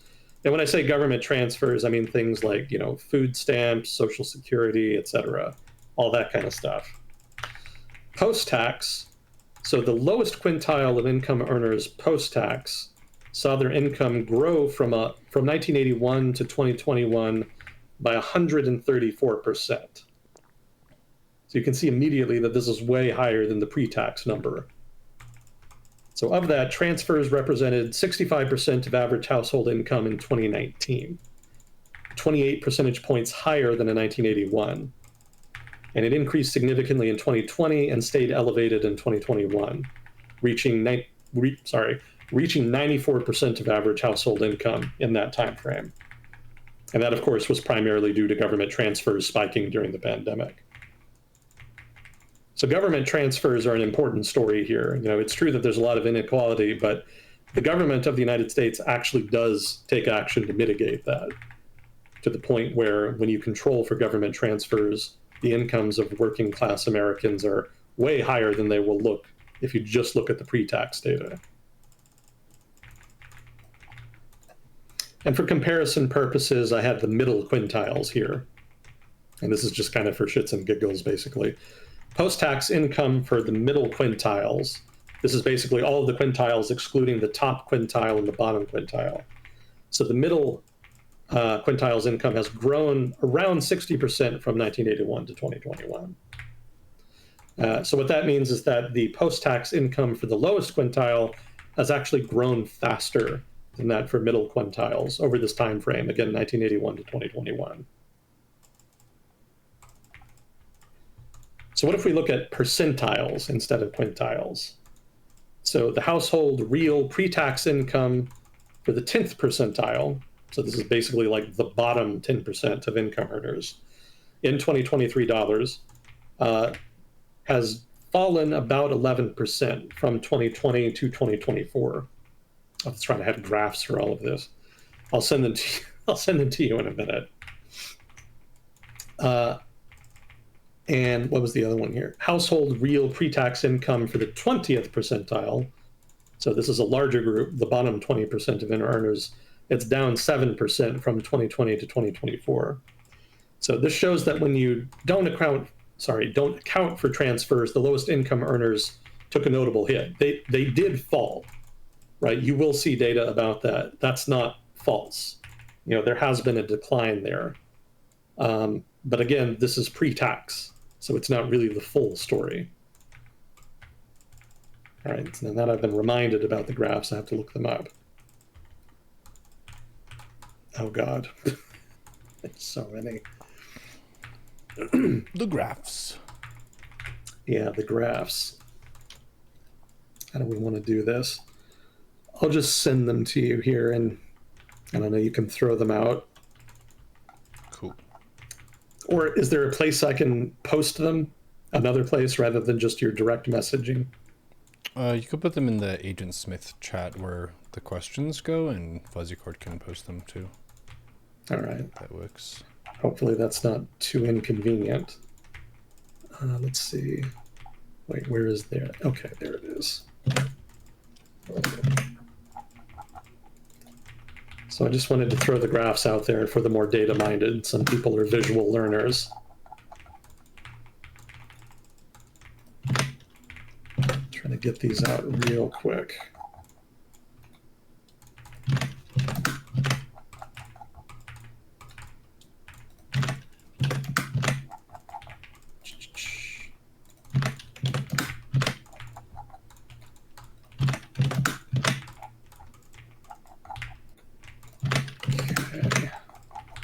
All right, there we go.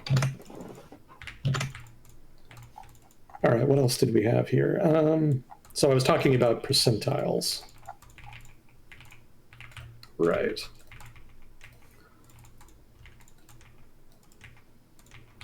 Oh, okay, so what if we look at a broader range of data? So I was talking about the 10th and 20th percentile from 2020 to 2024, so relatively recently. What if we look at 1967 to 2023? So the household real pre-tax income for the 20th percentile of income earners from 67 to 23 increased 47%. So a notable increase. Again, not as good as some of the others, for sure, but it's not negative either. Now, I actually narrowed this down a little bit to focus 1980 to 2023 to try to capture a little more of the Reagan era. So what I found here is that this group, again, 20th percentile, saw their household real pre-tax income increase 33% from 1980 to 2023, But from 1980 to 2013, it only increased 7%.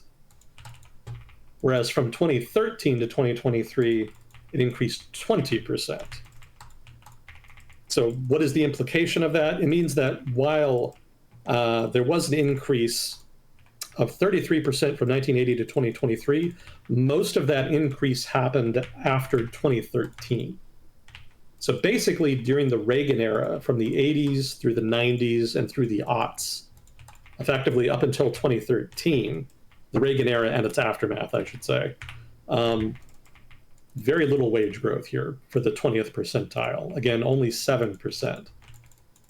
But in 13, starting in 2013 up until the president, you did see substantive growth. Again, 20% from what I found. So what you could say is that there is a story about stagnating wages for the working class. And again, we're talking here about pre-tax, so this doesn't account for government transfers, but pre-tax, there is a story about stagnating wages to be told, but that story seems to have mostly ended in 2013. There has been substantive improvement on that front since then, basically over the past 10 years.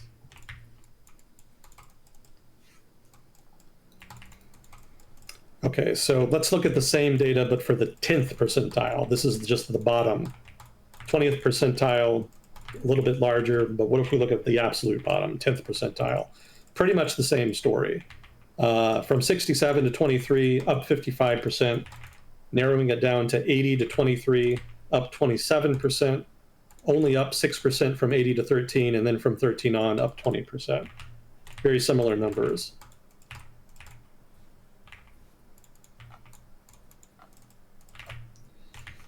So what if we look at age brackets? So age is relevant here because at different stages of your life, you're going to earn different amounts of money. Obviously, there's a lot of variance. Your individual life story is going to differ on a case-by-case basis. But in general, what you can see in the data is that young people just don't make much money. They're generally poor off their ass. As they get older, generally into their 30s, they start making more, and then in their 40s and 50s, they reach peak income years. That's basically when they make the highest level of income they're going to make in their life. And then after that, their income starts to decline, basically as they retire and start living off of Social Security, pensions, and savings. At that point, their income generally falls pretty notably. So there is this curve here, and some of the data that you see in inequality about differences in incomes and also differences about wealth. We're not really talking about wealth here. That's an important distinction. There's a big difference between wealth and income. People in chat probably already mentioned it. The richest people in the United States are not the ones that have the highest incomes. They're the ones with the highest wealth. And because of the tax code and different financial shenanigans, you can actually make a lot of money off of a lot of wealth in a way that makes it appear like your income is very low, when in fact it's actually very high. That's a whole conversation unto itself. I just want to talk about income here because a lot of the conversation in the United States about inequality centers on income. It probably should be about wealth, but again, that's another conversation. So age bracket, a lot of the differences, a lot of the inequality in income in the United States can be attributed to a variety of things. One of them is just age. Like invariably, there's going to be a big difference between people in their 40s and 50s and people in their 20s. And so to a degree, you can attribute some of the difference to that. So from 2023 to 2024, the youngest age cohort in the data, this is people aged 15 to 24 years, actually saw the largest increase in wages, 7%. The 55 to 64 age bracket was the only group of all the age brackets to see a decline of 1.5%. From 67 to 2023, a much wider bit. Basically, the 23 to 24 data is the aftermath of the pandemic. You can kind of see young people doing better. That's because the hospitality industry recovered very strongly in the wake of the pandemic. So all the restaurants and hotels that basically had to shut down during the pandemic, they did very well because they had to basically recover from nothing. They had a base effect. that was boosting their numbers, but also just genuinely they hired a lot of people. And so the result then is that young people saw their wages go up because those are disproportionately the kinds of people that work in those industries. Generally, people working as waiters and waitresses in restaurants and working in hotels tend to skew disproportionately younger. And so that particular boom disproportionately helped them and resulted in their wages actually increasing. Now, this is an important point because, like I mentioned earlier, the lowest income quintile did relatively well coming out of the pandemic. And part of the reason for that is because young people did well. So what if we don't just look at the post-pandemic period? What if we look at 67 to 2023, basically the past half century some? The age 15 to 24 cohort had one of the lowest median household incomes in this period and the smallest median income growth. Having the lowest median household income, not that surprising. Again, this age group always has low income. But low median income growth is more the story there. For comparison, the 65 plus age cohort, this is basically retirees, experienced real income growth of 164.8%.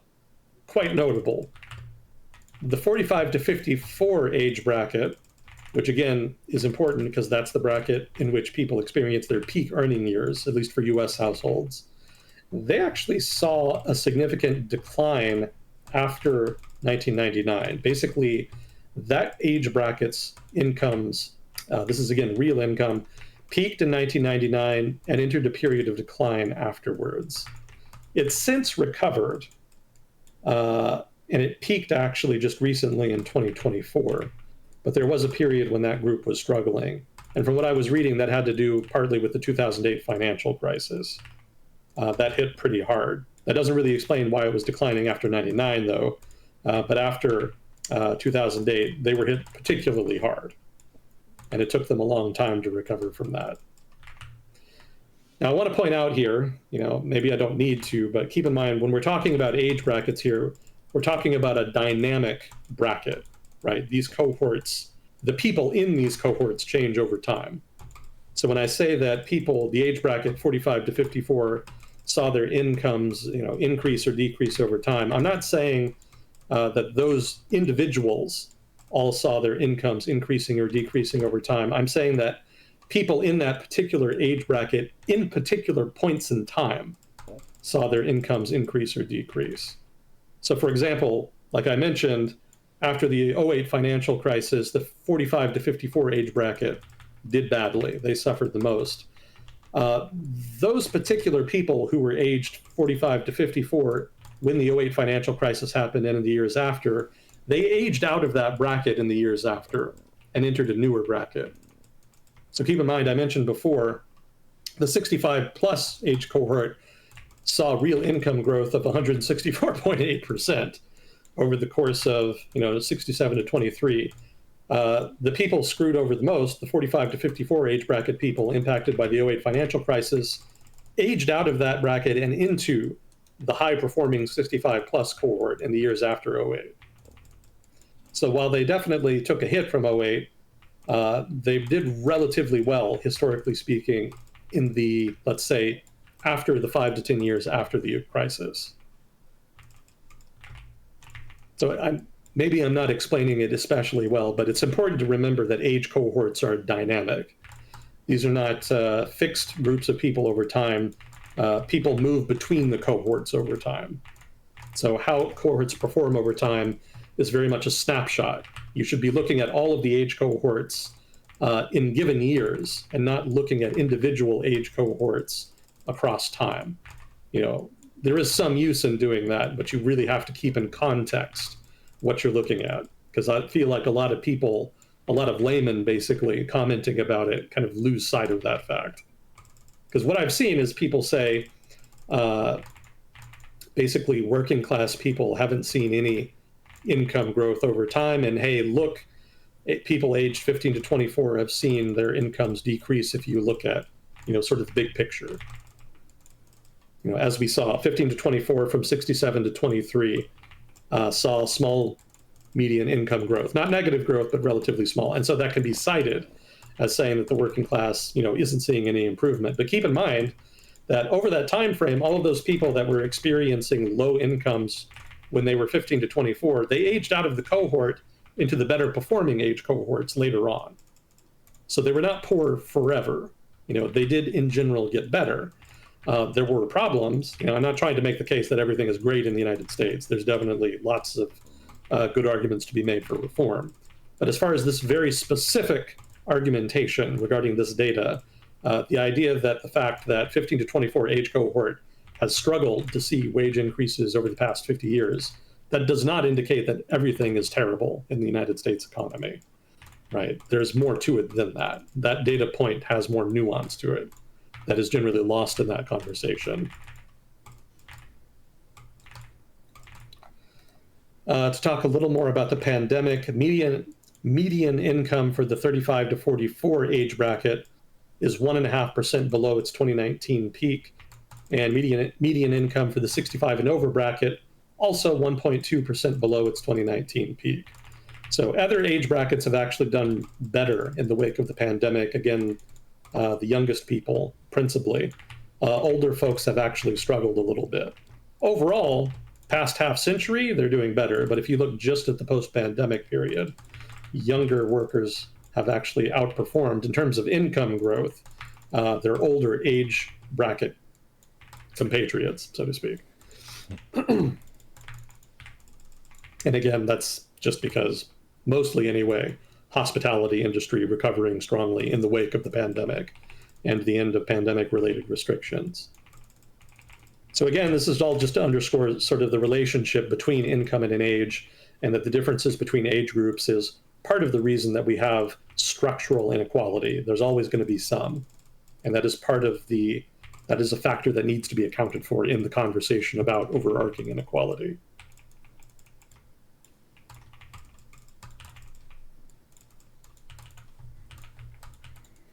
Today we learned.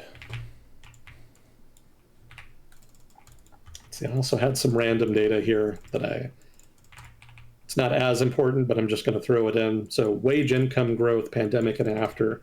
This is the cumulative percentage change in real hourly wages. So 2019 to 2023, rather. The 10th percentile, the lowest wage earners, saw growth of 12.1%. 20th to 40th percentile, 5% growth. Middle wage, this is the average for the 40th to 60th percentile, 3%. Upper middle wage, this is the 60th to 80th percentile, 2%, and then 90th percentile, 0.9%, which is actually relatively low compared to the other ones, surprisingly. Now this controls for inflation, so this means that there have been pretty decent gains in spite of it over the past couple of years. And this does illustrate relatively robust real hourly wage growth. I think it's also interesting, and I think this was something I read in the source for all of this data. It was noted that the highest income group actually struggled a bit in terms of wage growth here. Obviously, they're doing fine overall, because this is a well-off group that generally has lots of wealth. But the income growth for that high income bracket, the highest 90th percentile, did not recover as robustly in the wake of the pandemic as other groups, which is counterintuitive given just how well that group generally has done over the past 50 years.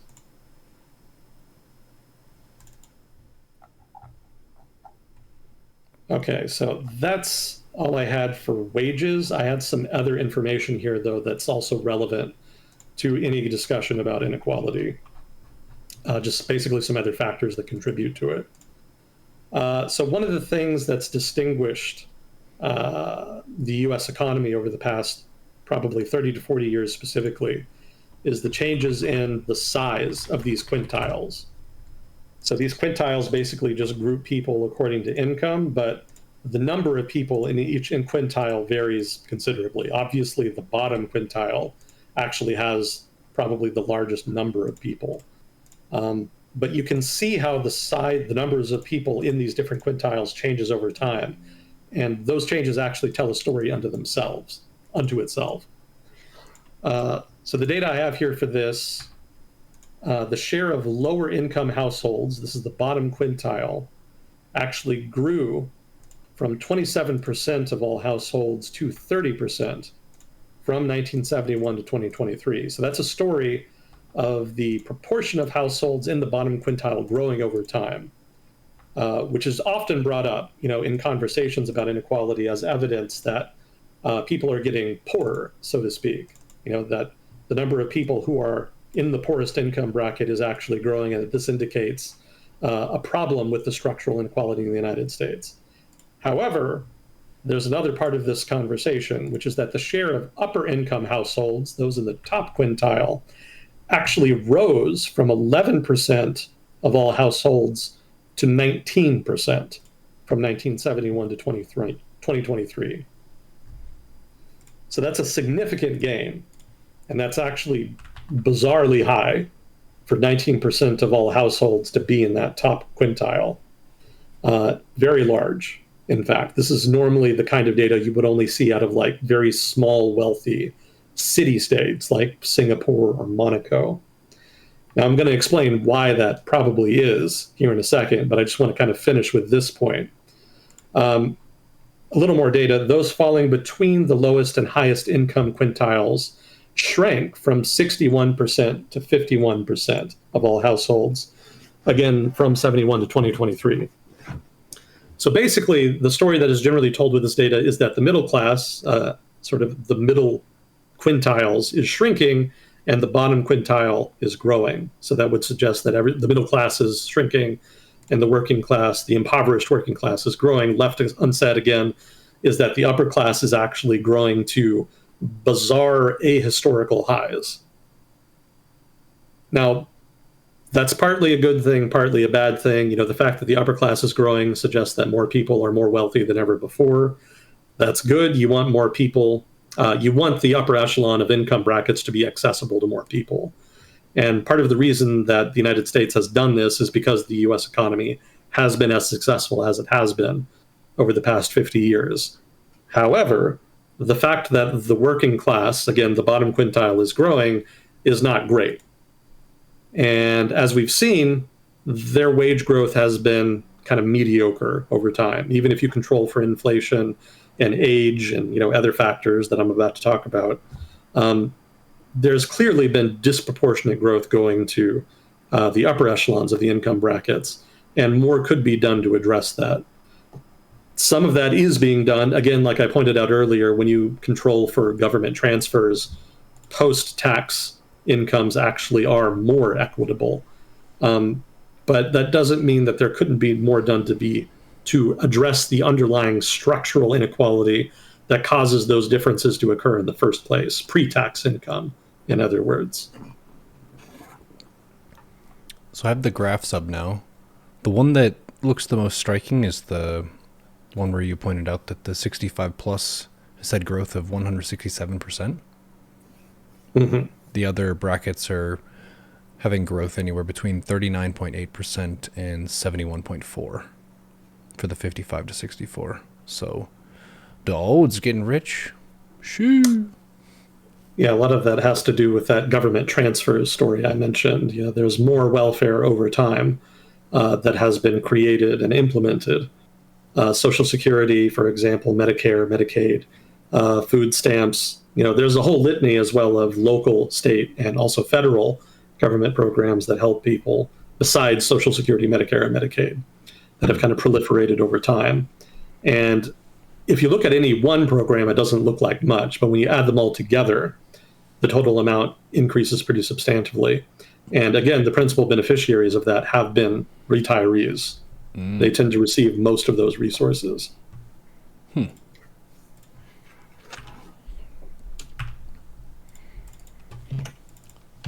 Some of it, though, has also just been a story of economic growth. The economy does well, people benefit from that, build up a whole bunch of savings, and then are able to live much better in their golden years as retirees than previous iterations of American retirees, previous cohorts of retirees in American history were able to do.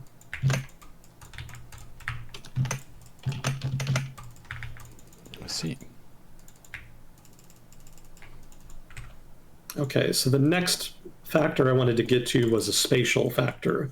And this has to do with metropolitan areas in the United States and how they are the preeminent economic driver of the US economy. So, some stats about metropolitan areas in the United States. Number of households in metropolitan statistical areas, 113,500,000. And the median income for those households is $80,580. And we can break this down according to basically urban cores and suburban areas. So the number of these households in metropolitan areas that are inside principal cities, urban cores basically, is 43,710,000. They have a median income of 72K, basically rounding down. For those living in suburbs, quote unquote, outside principal cities, the number of households is 69,770,000, so larger than urban cores at this point. And their median income is even higher than those in the urban core, 86K. So this just illustrates not only how huge the number of households are in the large metropolitan areas, but how large the number of households in suburbs in particular is. Now, what about households outside of metropolitan statistical areas? So compare this to the 113,500,000 within the metro areas. Outside metro areas, 17,950,000. Much, much smaller, like around a fifth of the number of households in the metro areas. And the median income for the households outside metro areas is $58,180. So that's around 10 to 15K lower than the households in the urban core, and almost $30,000 lower than households in the suburbs. Now, by global standards, 58K is still pretty high. Like, they're still living relatively well by global standards. But by American standards, it's a footnote, right? 58K for people, for 17,950,000 some households. That's nothing compared to the 70 to 80K being made by the 113 million households in metro areas. So you can see that the weight, just economically and statistically, for the US economy is heavily, heavily located within metropolitan areas.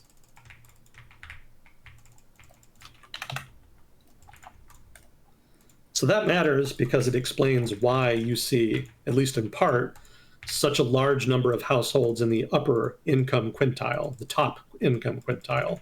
Part of the reason you see 19% of American households in that quintile, which, like I said, is normally a number you only see for small city-state type countries, is because the US itself is basically evolving into a constellation of city-states. Metropolitan areas like the New York City metro area, LA, DFW, here where I live, these are equivalent to places like Singapore or Monaco or et cetera. And they're all in one country, and they become so dominant that the statistics that would normally characterize them as individual city-states have come to characterize the United States as a whole. Basically, even when you aggregate data across the United States, metro areas, non-metro areas, all of it, metro areas are now so important that even aggregate data now still looks like metro data. It didn't used to be like that. Like 100 years ago, aggregate data looked rural. Whatever data characterized rural areas, that's what the national data looked like, because the United States was still pretty heavily rural. As it industrialized, it started looking more urban at the aggregate level, but now it looks metro. Effectively, the United States is now a metropolitan society, an archipelago of metropolitan areas stretching across the country that drive the country's economy, if not also its politics. I feel like this is an undersung development, because people think about economic development in terms of industrialization and urbanization. And we think of the United States as a sort of postmodern economy where we've already urbanized, and so there's not really any further evolution to be observed there. But there actually is. Because now, while we've gone through the phase of urbanization, we seem to have entered a new postmodern phase of metropolitanization. which is similar to urbanization, but is also distinct in that you didn't see nearly as much spatial concentration of people and resources in the earlier industrial phase of urbanization in the early mid 20th century. There was a much more even distribution of urban areas and population density across the United States in that time period. Now it's heavily, heavily concentrated into a relative handful of large, sprawling metro areas.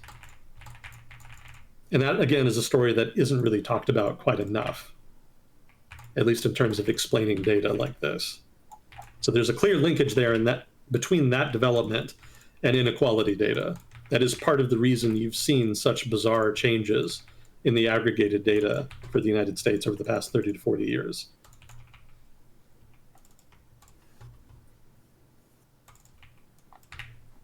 Now, a couple other points here. Structural economic change.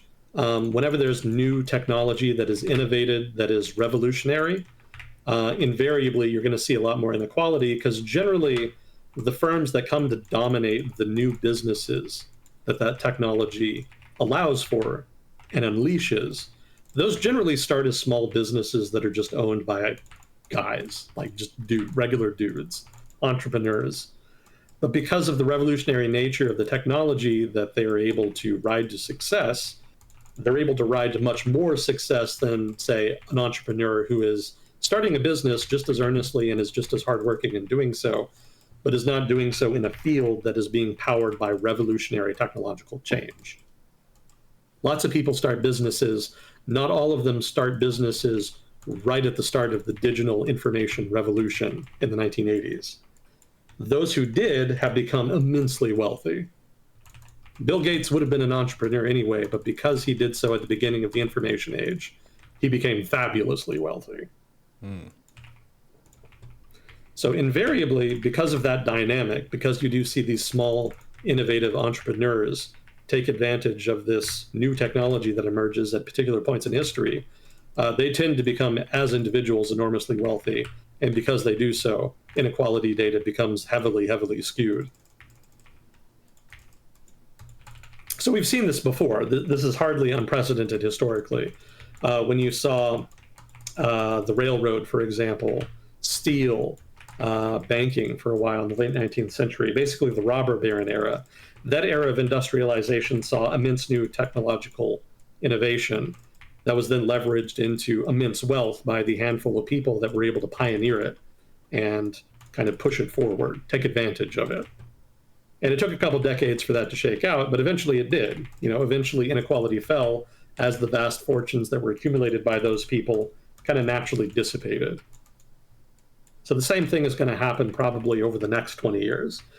Part of the reason we have a lot of inequality in the US now is just because we have all of these tech billionaires that rode the wave of technological innovation that started a couple decades ago. But eventually, the individual technologies that they rode to that wealth are going to kind of peter out. It's possible that there will be kind of a perpetual revolution of technological innovation going forward, because the pace of technological innovation is so much faster now than it ever has been before. And it could be that our current cohort of tech billionaires are able to kind of maintain the momentum to a degree that, say, robber barons in the late 19th century were not able to. That's possible. However, it wasn't just the organic natural decay of wealth and the slowing down of technological innovation that eventually clipped the wings of robber barons in the late 19th century, the early 20th century. It was also political backlash. The emergence of populism in the early 20th century was one of, if not the main force that eventually corralled the power of American oligarchs in that period. And I think, as we all know, we're well into that era of populism, or a era of populism at least. And it seems likely to me that that eventually is going to evolve sooner or later, probably later, into a substantive effort by the government to inhibit the power of billionaires in the United States. I know that sounds outlandish right now, given current circumstances, but that is the general direction of travel, and historical precedent suggests that's where we're going to end up.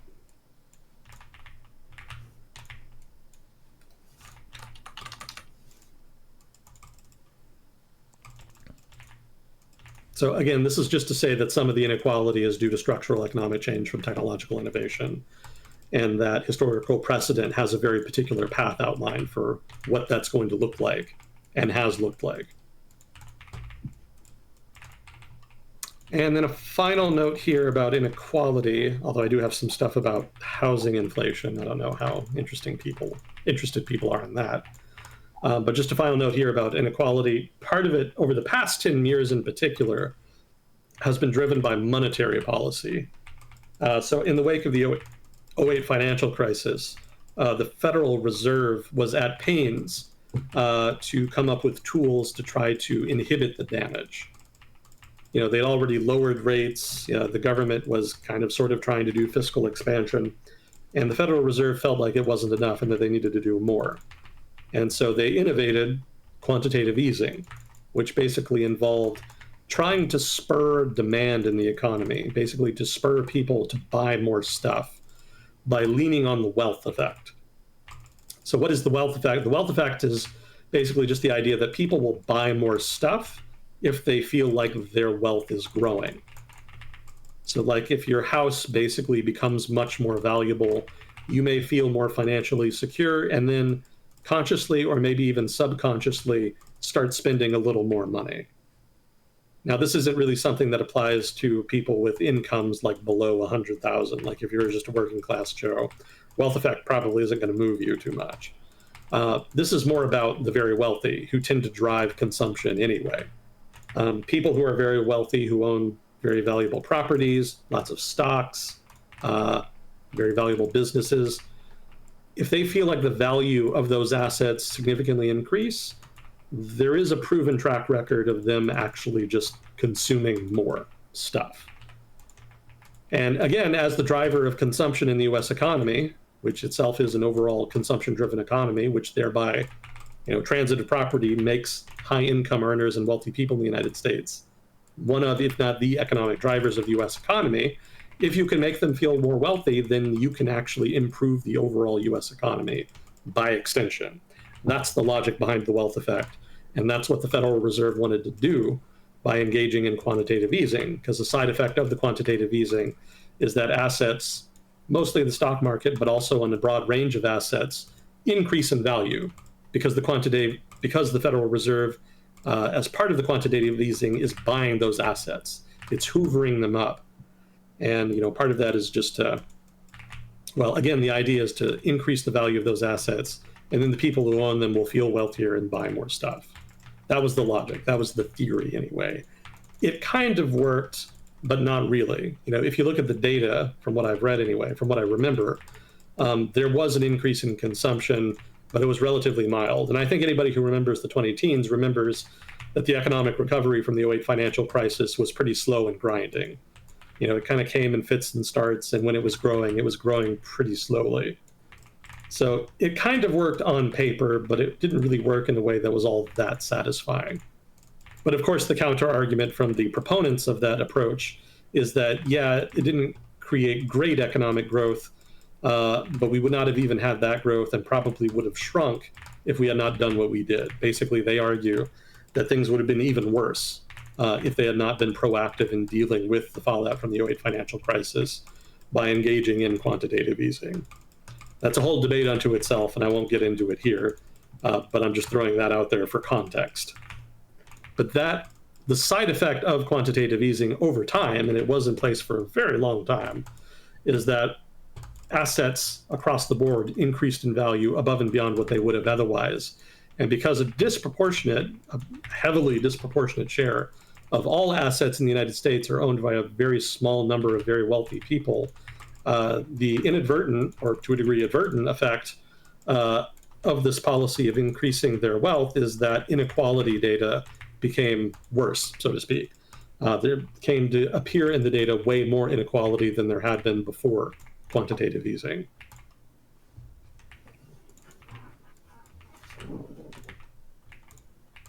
So inequality, not just due to the Reagan Revolution or deregulation or sort of conservative public policy generally, although that is a factor. It also has to do with technological innovation, monetary policy, age cohorts, and probably a bunch of other factors that I'm not remembering off the top of my head here. But the main ones I wanted to highlight here. Oh, also the spatial element, metropolitan changes, concentration of wealth and income in metropolitan areas. All of these factors all contribute to the greater inequality we've seen in the data in the United States over the past couple decades. So all of that is worth remembering when engaging in this debate about inequality in the United States. Some of it is permanent, some of it is transient, some of it is just public policy and can be changed. But it's not any one thing. That's the important thing to keep in mind. And I've got some stuff on housing inflation, since that's an important part of the fallout of quantitative easing, an important part of inflation, and by extension, impacts on the stagnation, if not decline, in real wages. But that's a whole other thing, and it's already 12:30. What did we start? We started at 10:30? Yeah, 10:15, 10:30. Okay, so we actually still have another hour then. But I'll It's save the bonus. housing. I'll save the housing inflation stuff for later. I'm sure people are just tired, tired of all the data.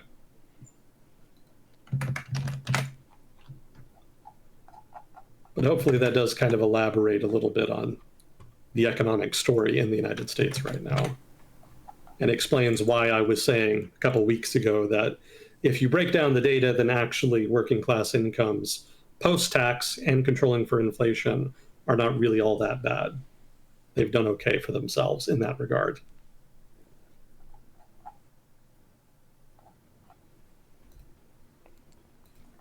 Do you know about the solar cycle 25? The what? Solar No. cycle 25.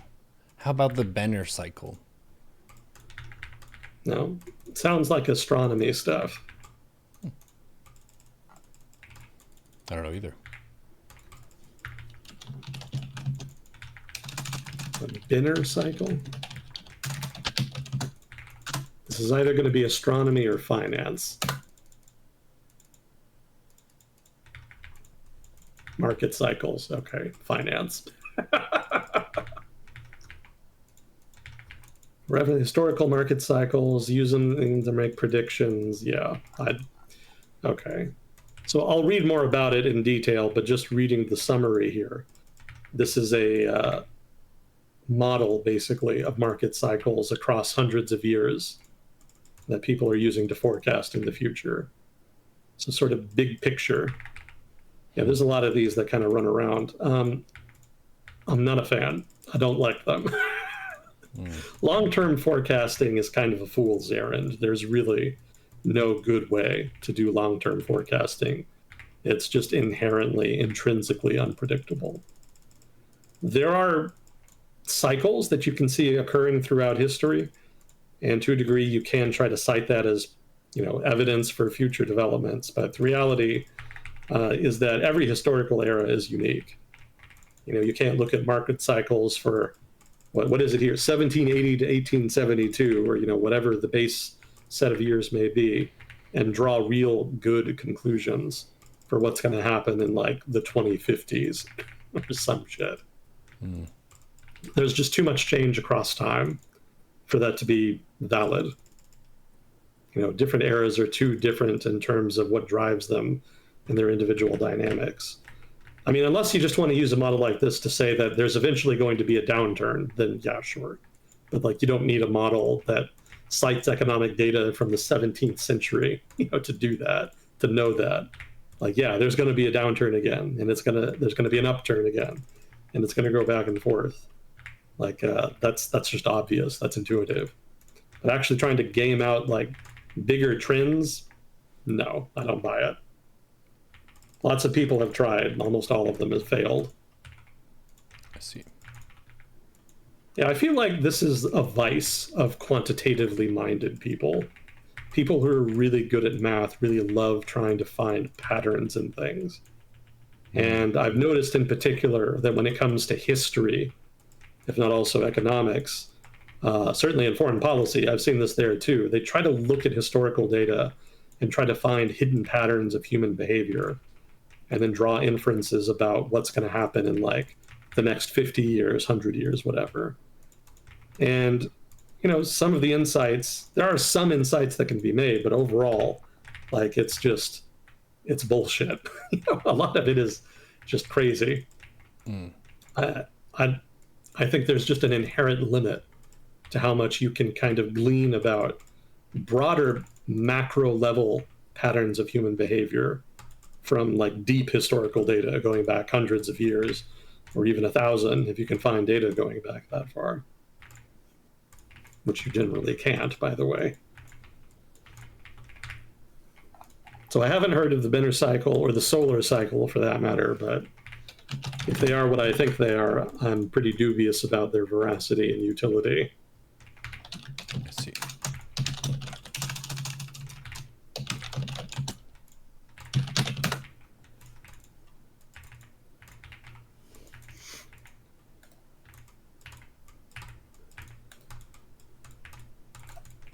Let's see. Oh, what else did I have today? We really haven't talked about Sudan in a while. How's Sudan? Bad. Oh. It's very bad, actually. Well, it's getting better. Like, in general, the trajectory of the civil war is towards some kind of resolution, because the Battle of Khartoum is over, so the RSF has been expelled. The internationally recognized government, more specifically the army, was able to recapture it, and they've been able to kind of push the RSF out of other areas of the country, specifically in the middle, the south, and the east, in so much as they had some footholds there. But the RSF has been trying to consolidate its control over Darfur, which is its main sort of base of support, so to speak. The army had some footholds in that territory, but the RSF has been heaping pressure on them to try to clear them out. And the suspicion is that they want to eventually get control of all Darfur and then peel it off as an independent country. So obviously the army doesn't want that, but they also are at pains to try to project force that far, given that they're kind of stuck fighting further east in a province called Kordofan. I'm probably mispronouncing that, but my apologies. But Kordofan is like the breadbasket of Sudan, from what I was reading, so it's valuable. And so there's been very tough fighting there over the past year since Khartoum fell. In the meantime, the government's little enclaves of territory in Darfur have been under siege, and have been under siege for a prolonged period of time. And the latest development in the past month has been that the most significant of those enclaves, Al-Fashir, has finally fallen. The siege is broken, the RSF was able to conquer it. And unfortunately, they've pretty much just gone apeshit on the local population. We don't really have like on-the-ground journalists, documenting it, but satellite footage shows piles of bodies, large blood stains on the ground. It seems like there's a massacre in progress. That is what the evidence at this point suggests. And given the record of the RSF and the conflict thus far, I'm of no doubt that correspondent with that violence has also been a significant amount of rape, enslavement, looting, etc.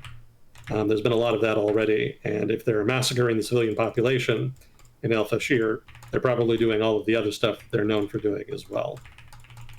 So an immense amount of human misery in Al Fashir in particular the past month, but also in Sudan generally, as the RSF has also managed to push the government out of some other enclaves in Darfur. So it seems like they're well on their way to their goal of achieving full conquest of Darfur.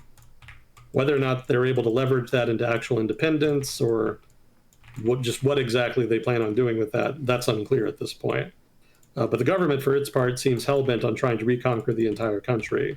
So I don't think the conflict is going to end if Darfur is fully taken by the RSF. But I do think negotiations probably would ensue. I don't think they would go anywhere, but there probably would be a period where they at least talked about a path forward. So let's see. Yeah, that's kind of the gist of it. I did have some more specific stories about a different city that was under siege, and the civilians there had to run off, basically seeking shelter in a nearby town in order to escape the violence. There was some people who had to walk 40 kilometers. Mind you, this is through basically desert, so that's a rough trek. They went to a nearby town called Tooele. Not sure how to pronounce that either. But it was a very difficult walk, a hike, if you will. And a number of people managed to make it to the town, but then basically just died immediately. They hadn't had any food, they hadn't had any water, etc. And they just didn't have the supplies to help everybody, at least not everybody in conditions quite so dire as those who were making that walk. Also, obviously, it's extremely hot there, unsurprisingly. So that just made the dehydration even worse. Also, to give you another idea of the human cost here, specifically this story, the people who were trying to run away from the city under siege to escape violence to the nearby town of Tooele to seek refuge. I'll just speak directly from the notes here. This is a quote from the article I copied this line from. And this is speaking in the voice of a journalist who wrote the article. We spoke to a family who told us of a girl who had walked on foot by herself from Al Fashir, was repeatedly raped along the journey, and then died of her wounds when she arrived in Tooele. So even the people who managed to escape the siege and try to seek shelter in Tooele, they themselves were also victimized, not even just by the RSF, but also just by bandits along the way.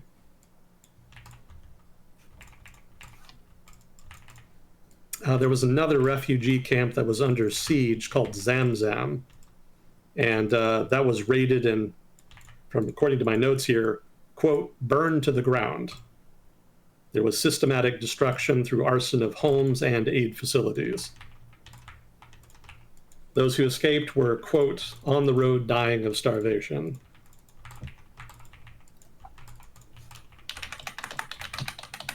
So this is not a new story. This has been ongoing for basically since the conflict started, but it's kind of reached a crescendo in the past couple months. And again, these refugee camps, government-held enclaves, Al Fashir in particular, basically. The RSF has been heaping pressure on them, and it's basically broken through.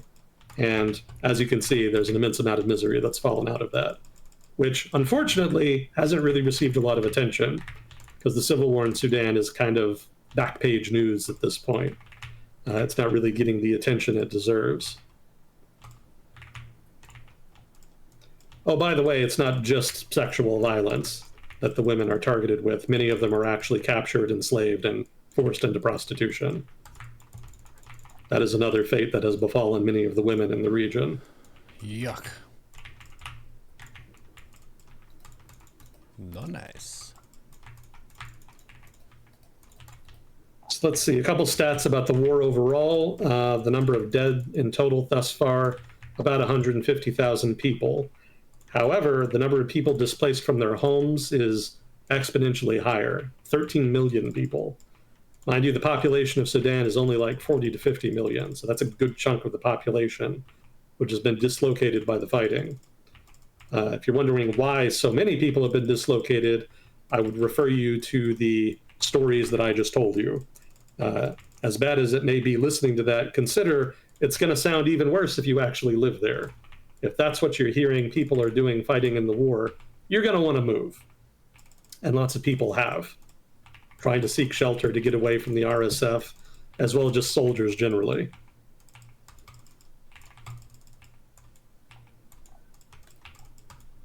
And just to kind of summarize and underline that, and this is another quote from an article, aid agencies say it is the world's worst humanitarian crisis.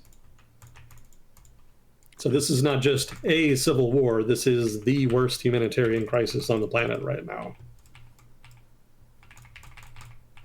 And I reiterate, you barely hear about it. Much bigger news stories in the news, unfortunately, have crowded it out.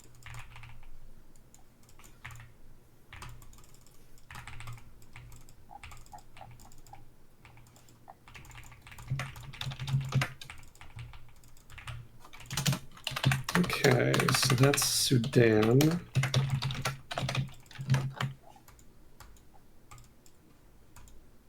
Oh, we already talked about that. Well, I guess we've only got like what, 20 minutes, something like that. 40 minutes actually. I keep forgetting we started at 10:30. So I can do some of the miscellaneous stuff here. So how do you feel about passive aggressive conservationism? What is that? Well, conservationism is like creating national parks, trying to preserve the national environment, etc. I think it's good Normally, long term. yeah, it comes with benefits. Well, basically, the reason I brought it up has to do with the South China Sea dispute.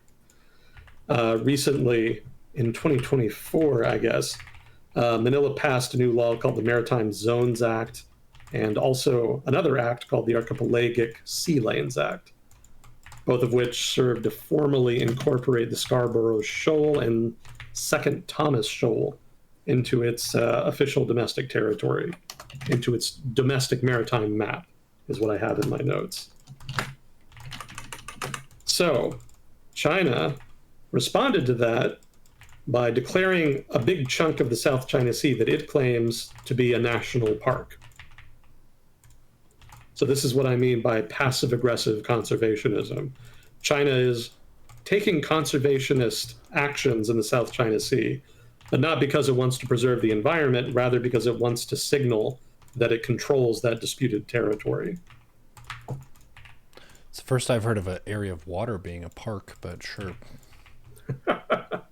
Well, basically, it's just more about special dispensation to detain people who enter the park without permission.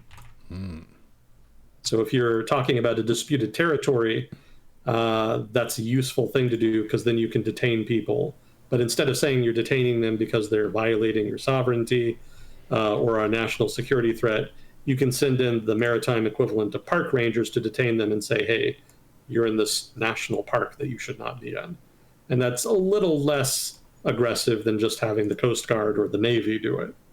But the effect is the same. It's all about enforcing the territorial claim. And that fact is not really lost on anybody, which is going to inhibit the impact of doing this. But the point of doing this was not really to make a big move towards further enforcing the territorial claim. It is just retaliatory. They wanted to do something in retaliation to these different laws that the Philippines passed. So passive aggressive, yeah, it's not a big substantive move. It's not a real legitimate move to actually conserve the natural environment. It is literally just passive aggressive conservationism. They preserve the environment to spite a neighboring state.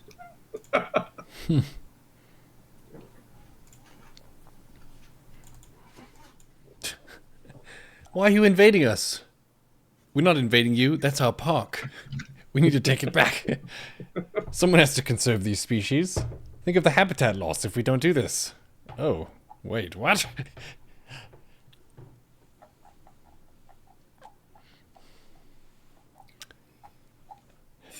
Have you heard this thing about Bill Burr? No. What about Mr. Bill? So he's a well-known comedian, for those of you not familiar with him. And he and a bunch of other comedians were paid a significant sum of money to do a show in Saudi Arabia. Oh. And this turned into quite the shit show. Oh. The show itself went fine by all accounts. But the issue is that a lot of people were very, very dubious about the ethics of accepting a big payday to do a show in Saudi Arabia, given the government's human rights record. Mm-hmm. So pretty much all of the comedians involved have received criticism on this count, but Bill Burr in particular has come in for a lot of criticism because, well, for one, he's got the most fans, so no surprise. He's probably the biggest name involved, as I recall. But also because he himself has often kind of been known and partly made a reputation on speaking truth to power and speaking on behalf of sort of the common man, right, the working man. So taking money from sort of Saudi billionaires who are sort of intrinsically unpopular in the United States, yeah, that definitely earned him some ire from a good chunk of the internet. And so there's kind of been an on and off, again, debate about whether or not it was the right thing to do, whether it really matters. How Bill Burr has handled the fallout is itself a topic of conversation. I'm not especially interested in all of that. But what I am interested in is just sort of the idea that Saudi Arabia is somehow untouchable, that you can't really just go there and do business or do a show or what have you without kind of subtly, either explicitly or implicitly endorsing the government and its human rights record, as bad as it is. I don't really think that's the healthiest mindset to take about it. Because while there are human rights abuses in Saudi Arabia, and there are definitely problems with Mohammed bin Salman and the way he's run the government, keep in mind the current government in Saudi Arabia is actually the most liberal Saudi government in living memory. Maybe ever, honestly. And I feel like people don't really take that into account. I don't even know if a lot of the public even is aware of that fact. I feel like a lot of the public has a mental image of Saudi Arabia that is stuck in the 70s. That it is sort of this super conservative, ultra restrictive theocracy, basically, that is very intolerant of dissent and is very harsh, to the point of violence when dealing with people that either speak out against the government or that speak out, or maybe not speak out, but buck the nation's dominant social norms, shall we say. And, that has been true in the past, but it's become less and less true over time. And, obviously Mohammed bin Salman, murdered Khashoggi. That's probably his biggest sin, and that's going to weigh against him probably for the rest of his time as leader in Saudi Arabia. But Saudi governments have always done stuff like that. That's not unusual. And I don't begrudge people for homing in on it like they should. But I think they need to keep things in perspective, right? I think there should be some kind of reward for the Saudi government under bin Salman trying to liberalize. Not everybody likes the pace of liberalization, and nobody likes the fact that they're still violating human rights as they do it. But they're moving in the right direction, so they should receive different treatment than a state that violates human rights but makes no effort whatsoever to improve. So I think that's an important consideration, because what I've heard is a lot of people say that Saudi Arabia is basically just whitewashing its human rights record. It wants to invest in sporting events and other high-profile media so that it can build its reputation and make people think that it's not as bad as it really is. There's some truth to that, but it's also true that the Saudi government is trying to diversify its economy. That's a real thing. And that's probably a more important driver there, more important determinant to that behavior, to them making all of those purchases, than them just trying to improve their reputation. Although reputation improvement is itself part of that plan. I don't deny that. But it's just a simplification to me, an oversimplification, to say the Saudis are only interested in whitewashing. They are trying to reform their economy, and they actually are trying, slowly, to liberalize their culture and political system. And I would point out that bin Salman does this at no small risk to himself. The whole reason Saudi Arabia became so restrictive, starting in the 1970s, was because the government felt threatened by radicals. They felt threatened by Islamists, to the point that they felt that they had to give them some concessions in the form of extremely restrictive social policy in order to ensure they didn't try to revolt and overturn the monarchy. So bin Salman has bucked that. He's actually taken on considerable political risk in basically telling conservative radicals in Saudi Arabia, hey, we're not going to cater to you anymore. We're going to do our own thing. We're going to try to modernize the country. And we will try to give you some consideration, you and your beliefs and faith. But we're not going to put you in a privileged position anymore either. That's over, all right? So that is a thing that happened, right? The Saudi government actually did follow up with that. And it's created some tension. But unfortunately, there's been very little, I feel, broader knowledge of that in the Western consciousness. I think all people see is the traditionalism, the just sort of overbearing traditionalism, especially if you're a woman. And they see the violence. They see the Khashoggi assassination. They see political dissidents arrested, etc. So I want to reiterate that I don't want to say that people should not pay attention to that, but I just want to caution people that if you punish them too much, they can just stop. Like, there's every reason for the Saudi government to just go back to the way they were before, after the 70s. Between the 70s and the recent years, when they were a borderline, just absolute monarchist, borderline totalitarian state. Like, they could just reverse to that and just undo all of the improvement that we've seen.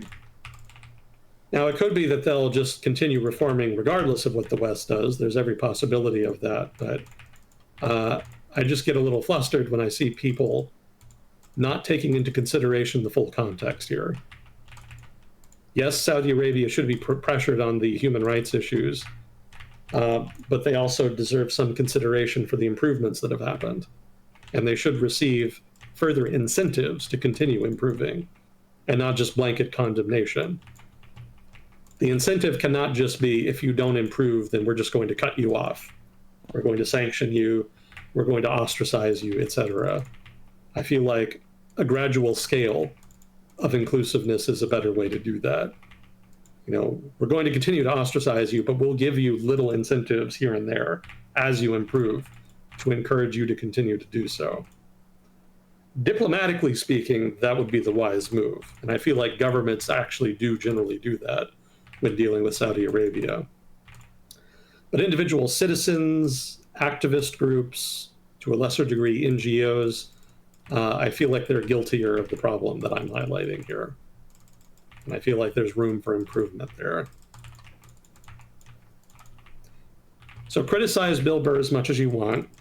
Again, I don't really care that much about that, but just try to inform yourselves. Not this specific crowd, but just I wish people in general would inform themselves more about the context of Saudi politics right now, before they just jump into the hate train.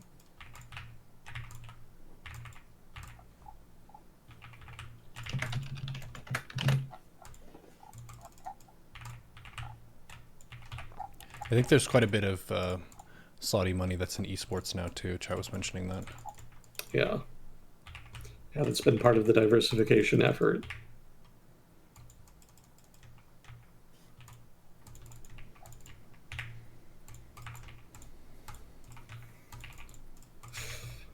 How you feeling? Doing pretty well. We could wrap pretty soon because we're close to the 3 hours. And it wasn't a crazy busy week in terms of stuff happening.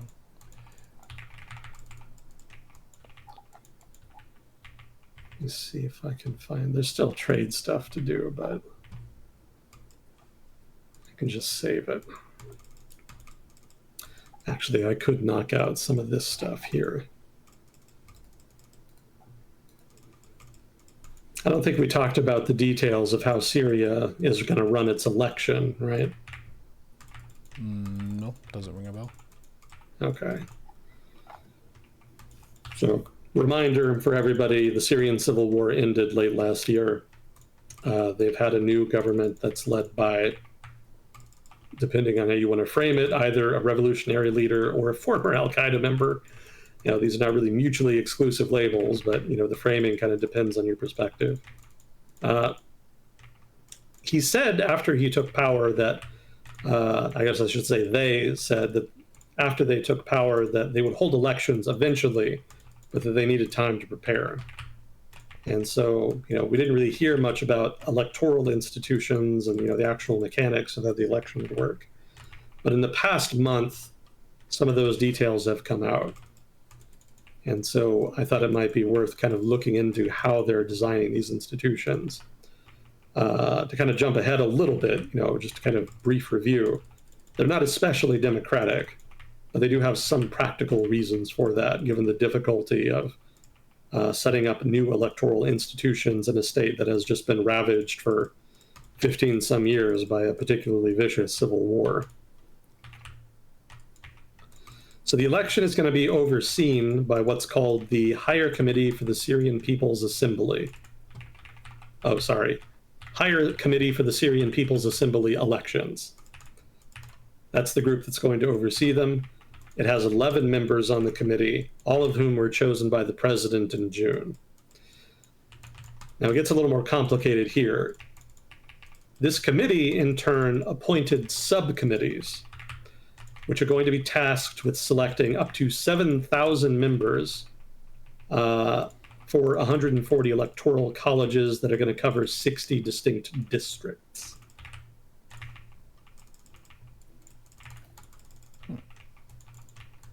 Now, a big chunk, okay, so just briefly reviewing, 60 districts, each of which is going, well, not each of which, but will be governed by electoral colleges, 140 electoral colleges.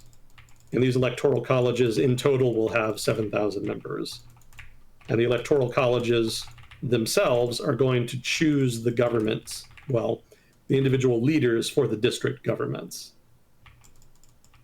That's my impression of how they're doing this. Now, there's also a good chunk of people. It's not just the district governments, it's also the parliament, the national parliament, that the electoral colleges will be selecting representatives for. But a good chunk of the positions in the parliament are also going to be chosen directly by the president, Mr. Shira. So you can see here, the electoral design is not especially democratic. It's not going to be one man, one vote. Basically, committees are being chosen that choose committees that will construct electoral colleges for different regions of the country. And these colleges, in turn, will choose representatives. But because they were handpicked and not voted, that is to say, because the members of the electoral colleges are appointees and not people who are themselves elected, they are not going to be especially representative.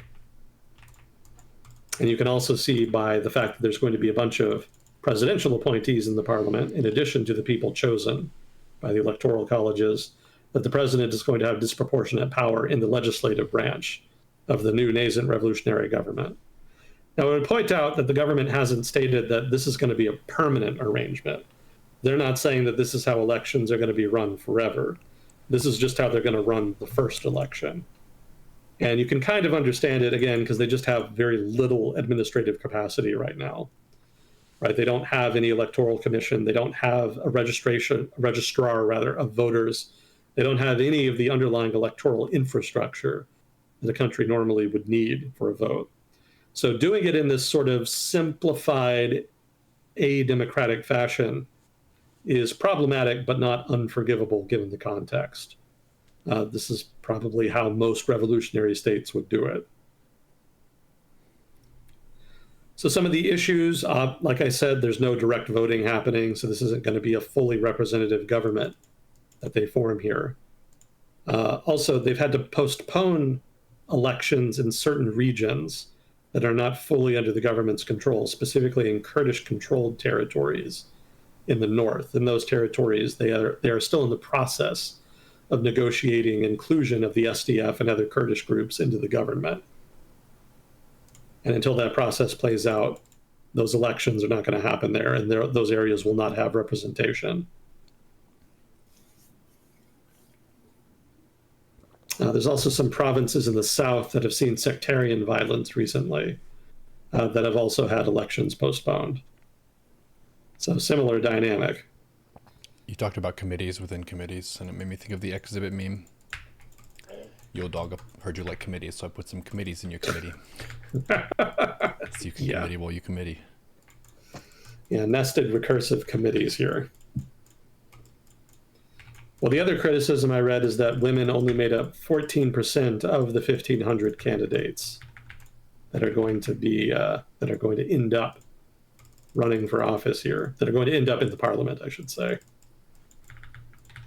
Also, there's no quota for female lawmakers.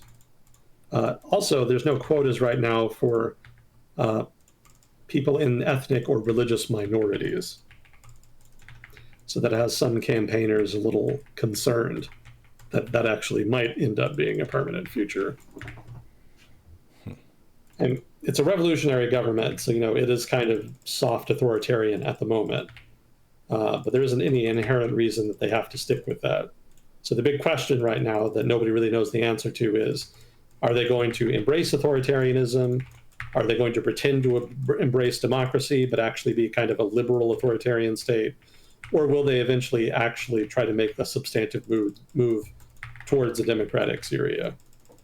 Nobody really knows the answers right now, but I would also point out that it's really too early to say, at least as of yet.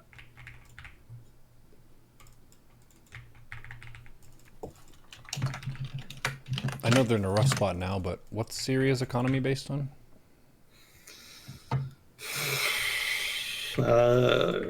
It's not pretty.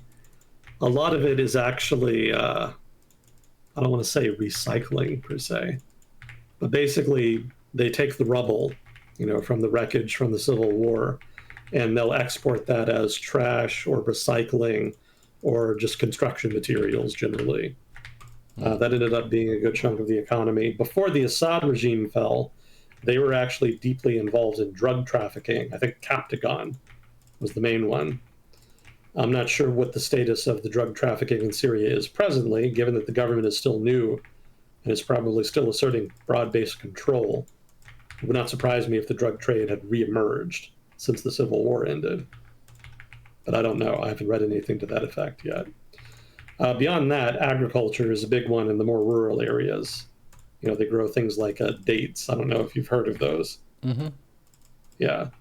So that's a big item. Olive trees are a big item. I think a limited amount of wheat along the Euphrates River, perhaps. There's a small amount of oil production as well, but it's not at OPEC member levels. It's a very bit player as far as oil production goes, but there is a little bit there. Beyond that, services and industry in Damascus in particular are major economic drivers.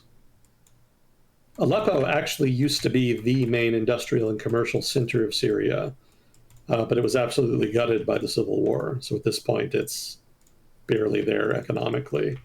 I imagine since the war ended, there's been some recovery, but it's probably years away from being the major driver of Syria's economy like it was pre-war.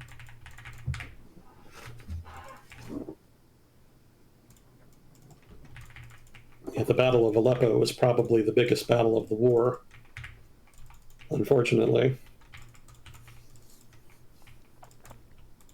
Yeah, war is a really positive sum game, especially when you're attacking yourself.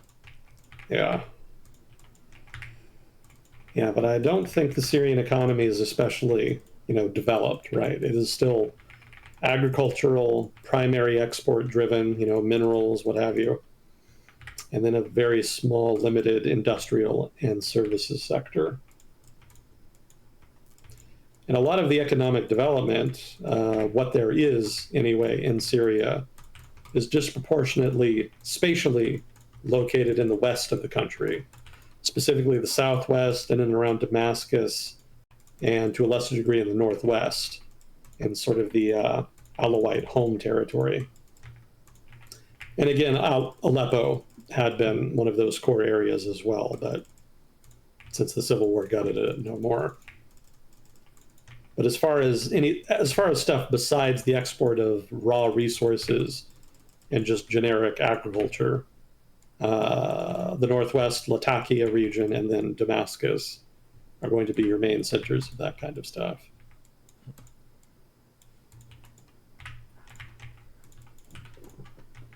I see.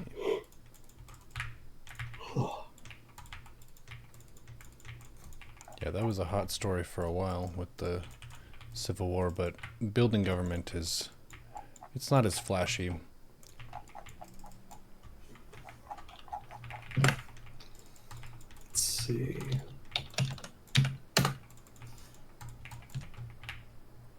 I don't think I had any more weird stories. I do. Okay. I'll send you a link to this video.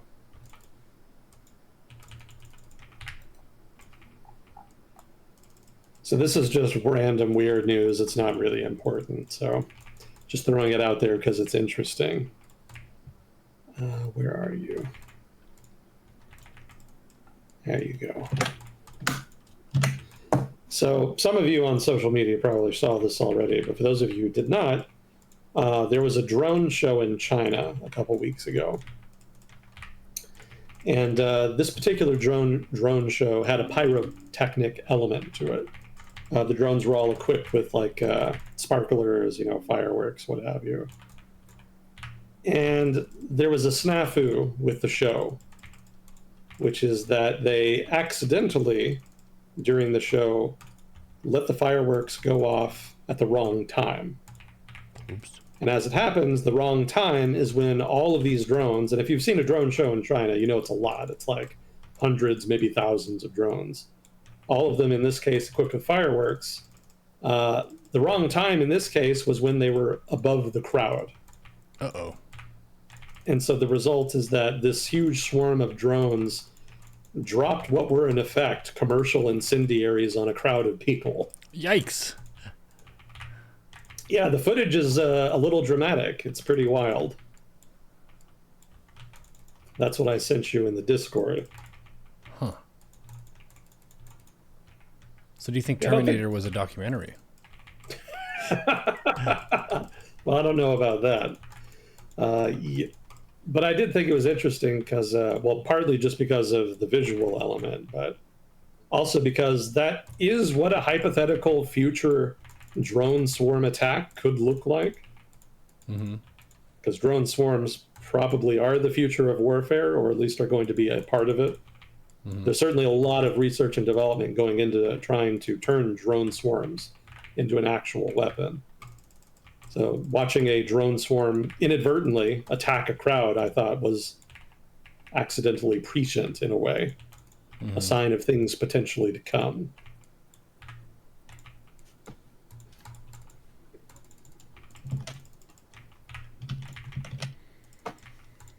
It's a fancy word. Don't hear that very often. Prescient. Oh, am I mispronouncing it again? No, I just almost never hear it said. I think it's close enough. Any English majors in the chat?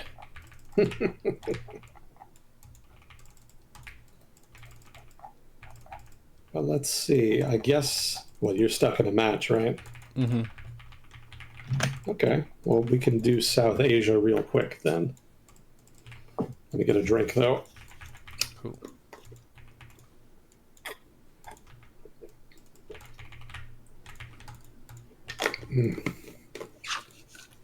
Yes, there's been a little bit of action in South Asia over the past couple of weeks. Nothing especially dramatic. Maybe in the case of Pakistan it is, but I pretty strongly suspect there's going to be a cap to how far that escalates. So I'll just start with that. So in Pakistan, there's a growing sense that they have to take action vis-a-vis the Pakistani Taliban. For those of you not familiar with them, basically they're just like the Taliban in Afghanistan and have some linkages to them in terms of personnel, financing, etc. Certainly in terms of a common agenda. But unlike the Taliban in Afghanistan, the Pakistan Taliban are interested in fighting the Pakistani government to the point where they have been raiding Pakistani military outposts and occasionally committing acts of terrorism. Now, the Afghan Taliban nominally keep them at an arm's length, but there's enough ties there that they can be seen to kind of be implicitly endorsing the violence. Certainly that's the perspective in Islamabad. Because in general, while they had been kind of taking a light-handed approach to the Taliban, to the Pakistan Taliban problem, because they didn't want to crack down too hard, escalation recently has led them to be increasingly bold in terms of trying to pressure both the Pakistan Taliban and the Afghan Taliban that Islamabad sees as backing them. So the incident in the past couple of weeks is that there was an attack, basically in Pakistan, that was attributed to the Taliban, that resulted in the Pakistani military authorizing and performing a series of airstrikes in Afghanistan.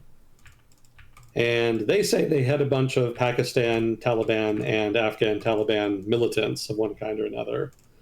But other journalists have argued that actually they hit a number of civilians and that the whole thing was just raw intimidation on the part of Islamabad. So the Taliban then retaliated by staging a series of attacks on Pakistani soldiers that killed, 58. They killed 58 Pakistani soldiers in the northwestern provinces of Pakistan. Now, there had been some talk of de-escalation. They had been kind of doing this tit for tat over time. And a couple months ago, there was an attempt to get them both to sit down, rather, and negotiate, which they did. And they walked away claiming that the fighting and violence was over and that they would leave each other alone. Well, obviously that didn't happen, because here we are, with Pakistan outright bombing Afghanistan and the Afghan Taliban launching raids into Pakistan. So it's not clear how this resolves. They could end up in mediation again. That worked before, at least temporarily. But it could be that Islamabad feels like it has to ramp up the violence here in order to deter the Taliban from further incursions. Whether or not they're capable of doing that, don't know. We shall see. Some people have been kind of thinking that this could escalate into a more general conflict. I don't think so. I think Pakistan feels like it can contain this with relatively minimal intervention. Even if it gets hot, it's going to be pretty well isolated to a couple parts of Afghanistan, probably, because the Taliban are not going to win a stand-up fight with the Pakistani army, so they're going to disperse. And so at that point, it's going to be very hard for the Pakistani military to just pick a single set of targets and then wipe them out. That's probably going to be impossible. They're going to be too dispersed for that to be effective.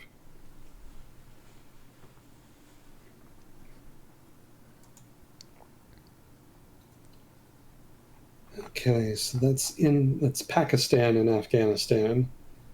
In India, they've been exploding, weirdly.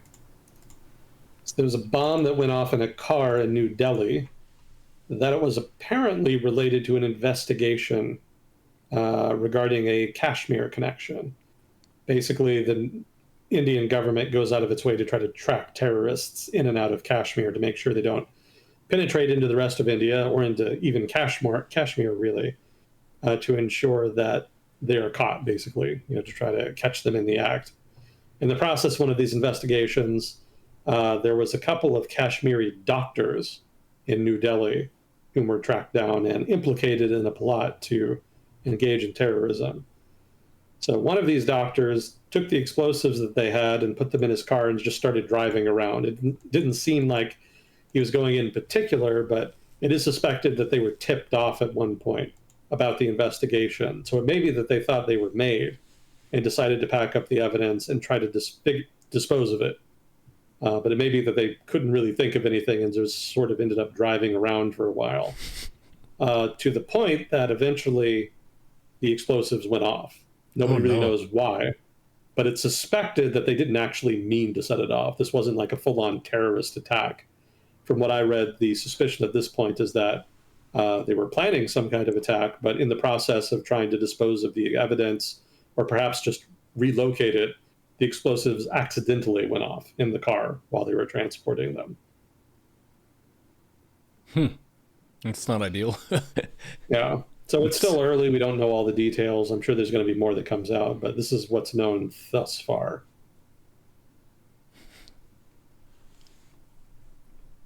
It's embarrassing. Yeah. Well, that's terrorism for you. It's mostly amateurs. They tend to make amateur mistakes. So there was another explosion in India, this time in Kashmir itself, specifically the capital of Srinagar. In this case, it had to do with confiscated explosives. As in the course of counterterrorism operations, police not infrequently confiscate explosives. In the case of this one particular police station, not PlayStation, in the case of this particular police station in Srinagar, they had quite the pile, basically, of confiscated explosives, and unfortunately for them, they accidentally went off. And in the process of doing so, they killed a number of police officers, the CSI team, just a whole bunch of people. Basically, mostly anybody who was in the police station at the time was killed as a result. Yep. So people in India specifically mismanaging explosives seems to be the theme lately there. What's the ideology that's behind this terrorism? Depending on who you ask, because it is a contentious subject in India, the ideology in question is either Islamism or Kashmiri separatism. There is some overlap between them. They are not entirely mutually exclusive, but in general, the framing that you prefer says a lot about your politics in the region. If you think of it as an Islamist insurgency, you're probably an Indian nationalist who thinks that the Indian government needs to go hard in Kashmir in targeting the local resistance. By contrast, if you frame it more as Kashmiri separatists, you probably think the Indian government needs to do less in the region and deal with Kashmiris with a lighter hand rather than with an iron fist. You're also probably more likely to be an effete liberal metrosexual of some kind or another, as their opponents often accuse them of being. It is sort of more the urban educated position. Although there is some diversity, shall we say, amongst the urban elite in India. A lot of them are nouveau riche and retain some of the attitudes and preferences of rural India, more so than you would see in, say, the United States or the UK, where people are pretty far removed culturally from the countryside at this point. Most people don't really have that in their cultural memory. Gotcha. Well, I like hearing from places that are far away and I know almost nothing about it. Kashmir, I know they have the valuable cloth stuff that they sell that's expensive and bougie. Yeah, they do have that. Tourism is a bigger industry for them, though. As weird as that may sound. It actually, before Indian independence, it was especially known for tourism. It was much more peaceful then. The climate in Kashmir is actually much more European style because of the altitude. And so it became very popular with British Indian elites during the period of the British Raj. After Indian independence, though, it remained popular because, again, just very nice tourism industry, nice scenery, etc. And also, again, cool during the hottest months in India. But the civil war and the separatism and the terrorism obviously put a crimp on that. But keep in mind, a lot of the terrorism and insurgent activity in Kashmir didn't really start up until the late 80s. So there was a period between independence and the late 80s when, even in spite of the wars with Pakistan, Kashmir itself was generally pretty quiet. The tourism industry was therefore able to persist in spite of the difficulties with the geopolitical situation. After the terrorism started up in the late 80s and into the 90s, that's when tourism really started to take a hit. And the economy hasn't really found its footing since then. It doesn't really have a strong economic driver anymore that could replace tourism, although tourism has recovered somewhat. The headwaters of the Ganges River do run through Kashmir. In fact, I think they are in Kashmir. The headwaters of the river are there. And so for Hindus, since the Ganges River is a holy river, the headwaters in turn have religious significance. And so as things in Kashmir have quieted down, there's been a resurgence of religious tourism into Kashmir, of people wanting to visit the headwaters of the Ganges. But as you can imagine, the Muslim locals don't always appreciate that. I see. I looked up the images of Kashmir. It does look really scenic and beautiful. Kind of almost Switzerland-like mountains. Yeah, it's unfortunate what's happened to it. If not for all of the violence, it would probably be a major tourist destination still. Cool city built into the mountain kind of stuff.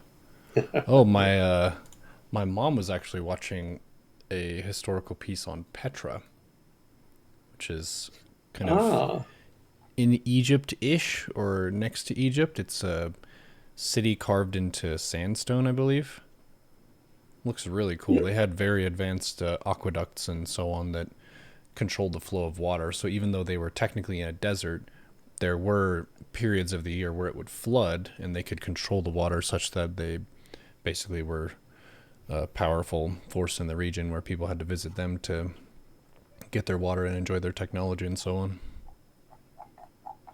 Someone in chat has been there. Nice. Oh, cool. Yeah. I haven't read a whole lot about Petra. What I remember is that it was one of the better wonders you could build in Civ 6. Mm. Yeah, practical knowledge about it then. Oh yeah. Oh yeah, very practical. Nice. Yeah, but from what I have read about it, yeah, it's a very cool structure. Mm-hmm. Very unique. Yeah, it always is really cool to see ancient architecture that is both aesthetically pleasing and kind of ingenious for utilizing the terrain for your own advantage. Save you some work. You already got huge ass rocks. Just carve into it if you can do that. Yeah. Well, cool. Nice discussion today. Very good carries. Shout out for your prep. It's very nice that I can sometimes be stuck in a game and not really have the resource to fire back or think of a topic, and you've got a backlog of notes, which is your effort. Thank you so much for being a local expert here, or at least trying your best to do so.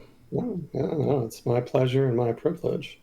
Yeah, thank you so much for facilitating this. Hell yeah. Yeah, I'm sorry the presentation isn't better. I know it can be a little rough around the edges. Hey, you have a lot of fans, so the presentation is good enough to cultivate a following. Well, thank you and thank them. Well, cool. Well, thank you, Agent Smith. Thank you, Fuzzyco, for handling questions. And thank you, chat. We will see you on the next episode of World Discussion with Agent Smith. Yeah, always a privilege. Thank you. Talk to you next time. GG.